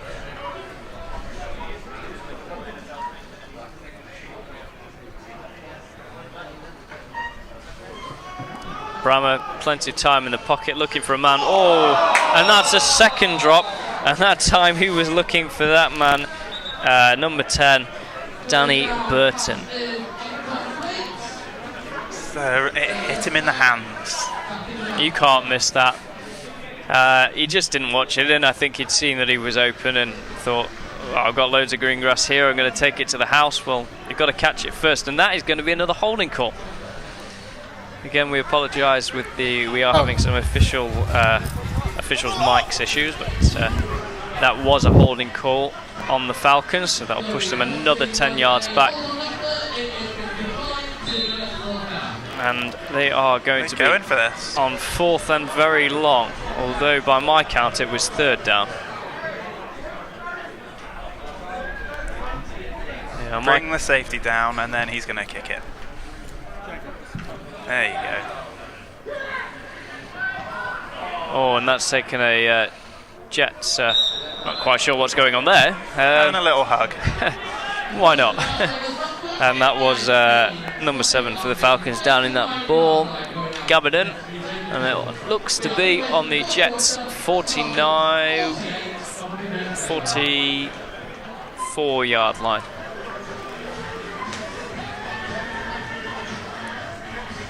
.39 yard line would be even I'm starting to fatigue. And I've been watching number 34 the last couple of plays when he was on, and he really is steamrolling that offensive line. Interesting stance, doesn't quite get down into a 3-point, but when you're being that successful, it doesn't really matter. So we'll see what the... And it looks like they have called the game. So, the score here at Leicester Road Football Club, Leicester Road's football stadium, is the Leicester Falcons 47, Coventry Jets 0. Well, what do you say? It's not often that you watch a 47-0 football game and think, that wasn't a great performance. They've got the score and they've managed to get the victory, but I don't think that they'll be happy with this. No, and certainly for the Falcons, it was a game of two halves. It was a close first half, finishing 13-0, and the Falcons really struggling on offense, and here we are now. Sat at 47-0 with Taylor Brown scoring 2, Patterson scoring 2, and Wells scoring 2 as well. So they've got talent, they know what they can do, they know the damage they can do, and the defense was stout throughout today. So they just got to see what they can do to move forward and get rid of those mistakes. But for the Jets, they've got to go back to the drawing board and really see what they can do. And I don't think the Jets will be too unhappy with today. I know they've taken a beating and they've set their targets on having a winning season, but they've come out and they've shown heart. Their guys have fought, and when you have these small squads like this, it really brings you together as a team. Yeah, I mean, we always knew the Falcons were going to be the tougher opponent they had to play this year. Steelers will perhaps be to the same level, or will be to the same level, and Jets have a small squad, like you say. And, 13-0 at the half. I think really it just came down to attrition at the end. They've got to get that offense moving. They've really got to work on getting that offense moving. But yeah, I mean, other than that, I think they can hold their heads up high for the first half performance. But we've witnessed something here, I think, for the Falcons, and this perhaps, and maybe I'm calling this too early, but perhaps this is the season where they make that leap to the Premiership. Yeah, and I know they're putting some focus into their youth and junior, and that's what they're going to need if they make that step up to the Prem. Yeah, I mean, we are 2 games in, and it's early to call, and like we say, Sandwell could be the jack-in-the-box team that springs a surprise on them. But we will watch with intrigue. Like we say, we're down here next weekend. That's the Nottingham Caesars Leicester Falcons game. So that will be another close rivalry game, and we may witness something special there. We will leave you for a quick break while myself and Grant head down to the field, and we will see you all down there.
So you join us back down on the field now. Leicester, a very, very happy outfit by the looks of it. We've heard a few cheers from over behind us. The Jets not looking so happy. A little bit disappointed, I think, to come out with a scoreline like they did, particularly after the first half. Yeah, and it was just a dominant display from Leicester. I'm not sure that many teams in this conference are going to be able to compete with them this year. Yeah, I mean the offense, particularly in that second half, really got going. The run game really dominant for them, and the defense played like we knew their defense was going to play. And they didn't come out of second gear. They did a couple of plays. They ran them okay to start with. I think they were just looking to perfect those plays, that motion with the sweep behind it. Yeah, it really worked, particularly behind a big running back like Adam Gums. Mark Francis doing what he needed to do, Patterson doing what he needed to do, getting 2 scores on the day. Really, really dominant in that second half for sure. Jets, obviously things to work on, and the Falcons will say they've got things to work on as well. As we've heard already, Shropshire Revolution beating the Doncaster Mustangs puts them both 2-0 on the top of the NFC 1 South Conference, with Leicester likely to be ahead on points difference, only allowing 12 points across 2 games. If we can get the opportunity to speak to Coach Cassar, we will bring him to you. He will be very much enjoying the moment, I'm sure. What are your thoughts from today? I think option 1 for them, they needed to come away with a win. They wanted to make a statement, and it's always good to get the shutout too. So I think they'll be very happy. There were times where you could see frustration on the Falcons sideline, but they wanted to do more. I think they wanted to really make a statement, and I think part of the feedback from people that watch this will say, well, Coventry just weren't very good. So it'll be an interesting one to see how this goes this year. Yeah, I mean, and besides from Taylor Brown, who do you think are going to be the key guys to look out for this year? I think quarterback Brammer, I think he brings a calm head to the table. So what he's done is he's a game manager. He's going to throw the easy ball. He's not going to look to be the hero. He wants to come in and have a team effort. So I've noticed him sneaking around, and he doesn't seem to do a lot as a head coach, really. He just stands around and looks good, I think. So as Coach Cassar is stood next to us, we'll have a quick chat. We'll shift across. So all right, yeah. Are you feeling all right, Coach? Yeah, I feel all right. If you just lift that mic up, it'd be great. Yeah, I feel fine. Yeah. Feeling happy? Feeling yeah, positive? happy-ish. Yeah, like I said before, the offense we're taking time to get running. Yeah, a little bit slow to. Yeah, it took a telling off at half time. I'm going to say another word then, but I didn't. Oh. But to get them all G'd up really. But oh, come on. I mean, I don't know. was expecting a closer game, to be honest with you. I think a lot of us were. I really was, and it wasn't in the end. You know, I mean, I think Taylor's touchdown from the punt was a light in the fuse. You know, I mean, a little firework for us. Yep. But again, defense were brilliant, outstanding. It's just the offense just need to get going a bit. 13-0 at the half. Yeah, I still wasn't worried. Yeah. I just wanted to get the players together, talk to them all together, tell them, try and help them where they're going wrong, and G them up a bit. You know. So one of the big things we noticed was discipline, really, penalties, giving away silly. Killed it. Last week we had 3 penalties last week. Now we've got 120 yards on penalties, 2 touchdowns. Yeah, it was killing us really. You know. So it's something to work on. Yeah, we've got loads to work on. I mean, like I told them at the end there, you know, we can't just play one half of football.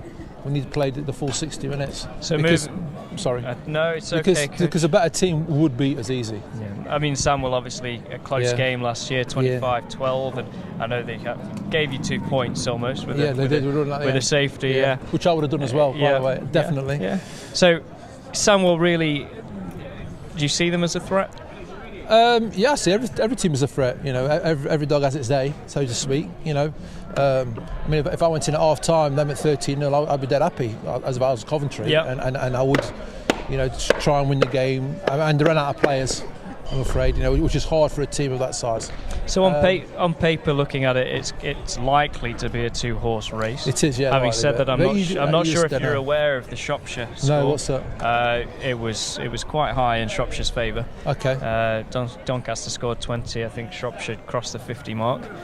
Good game, man. yeah, absolutely. But it looks very much like it's going to be between yourselves and Steelers this year. But Caesar's up next. You've had the M69 rivalry today. The M1 rivalry next I love playing Nottingham. I mean, because of my connections with the Hoods back in the day. What are your thoughts? What are your thoughts ahead of next week? Again, I mean, I got the game film from Caesars against Shropshire, so we'll watch that. We'll do a classroom session on Thursday after training. No, I think it's funny. It's funny beginning of the season because we don't really know what to expect from other teams, and really the film doesn't give the gratitude that's needed to the other teams. I think Shropshire, we played Shropshire about 2 years ago and they weren't very good then, but watching the film I think they're pretty decent. Yeah. As every team is. I mean, it's hard, like I say, it depends on the day. We might turn up, we might not score at all. We just don't know, just on the day. You know, it's hard being a coach and winning the 50 point, like 48 today. It's hard being a head coach to win this game. I prefer it like Samwell, where we just, you know, had a more competitive game. Yeah. They scored 2 touchdowns, but we came out winners. They're the kind of games I want to be involved in. I don't want to be involved in these 48-0s. Yeah.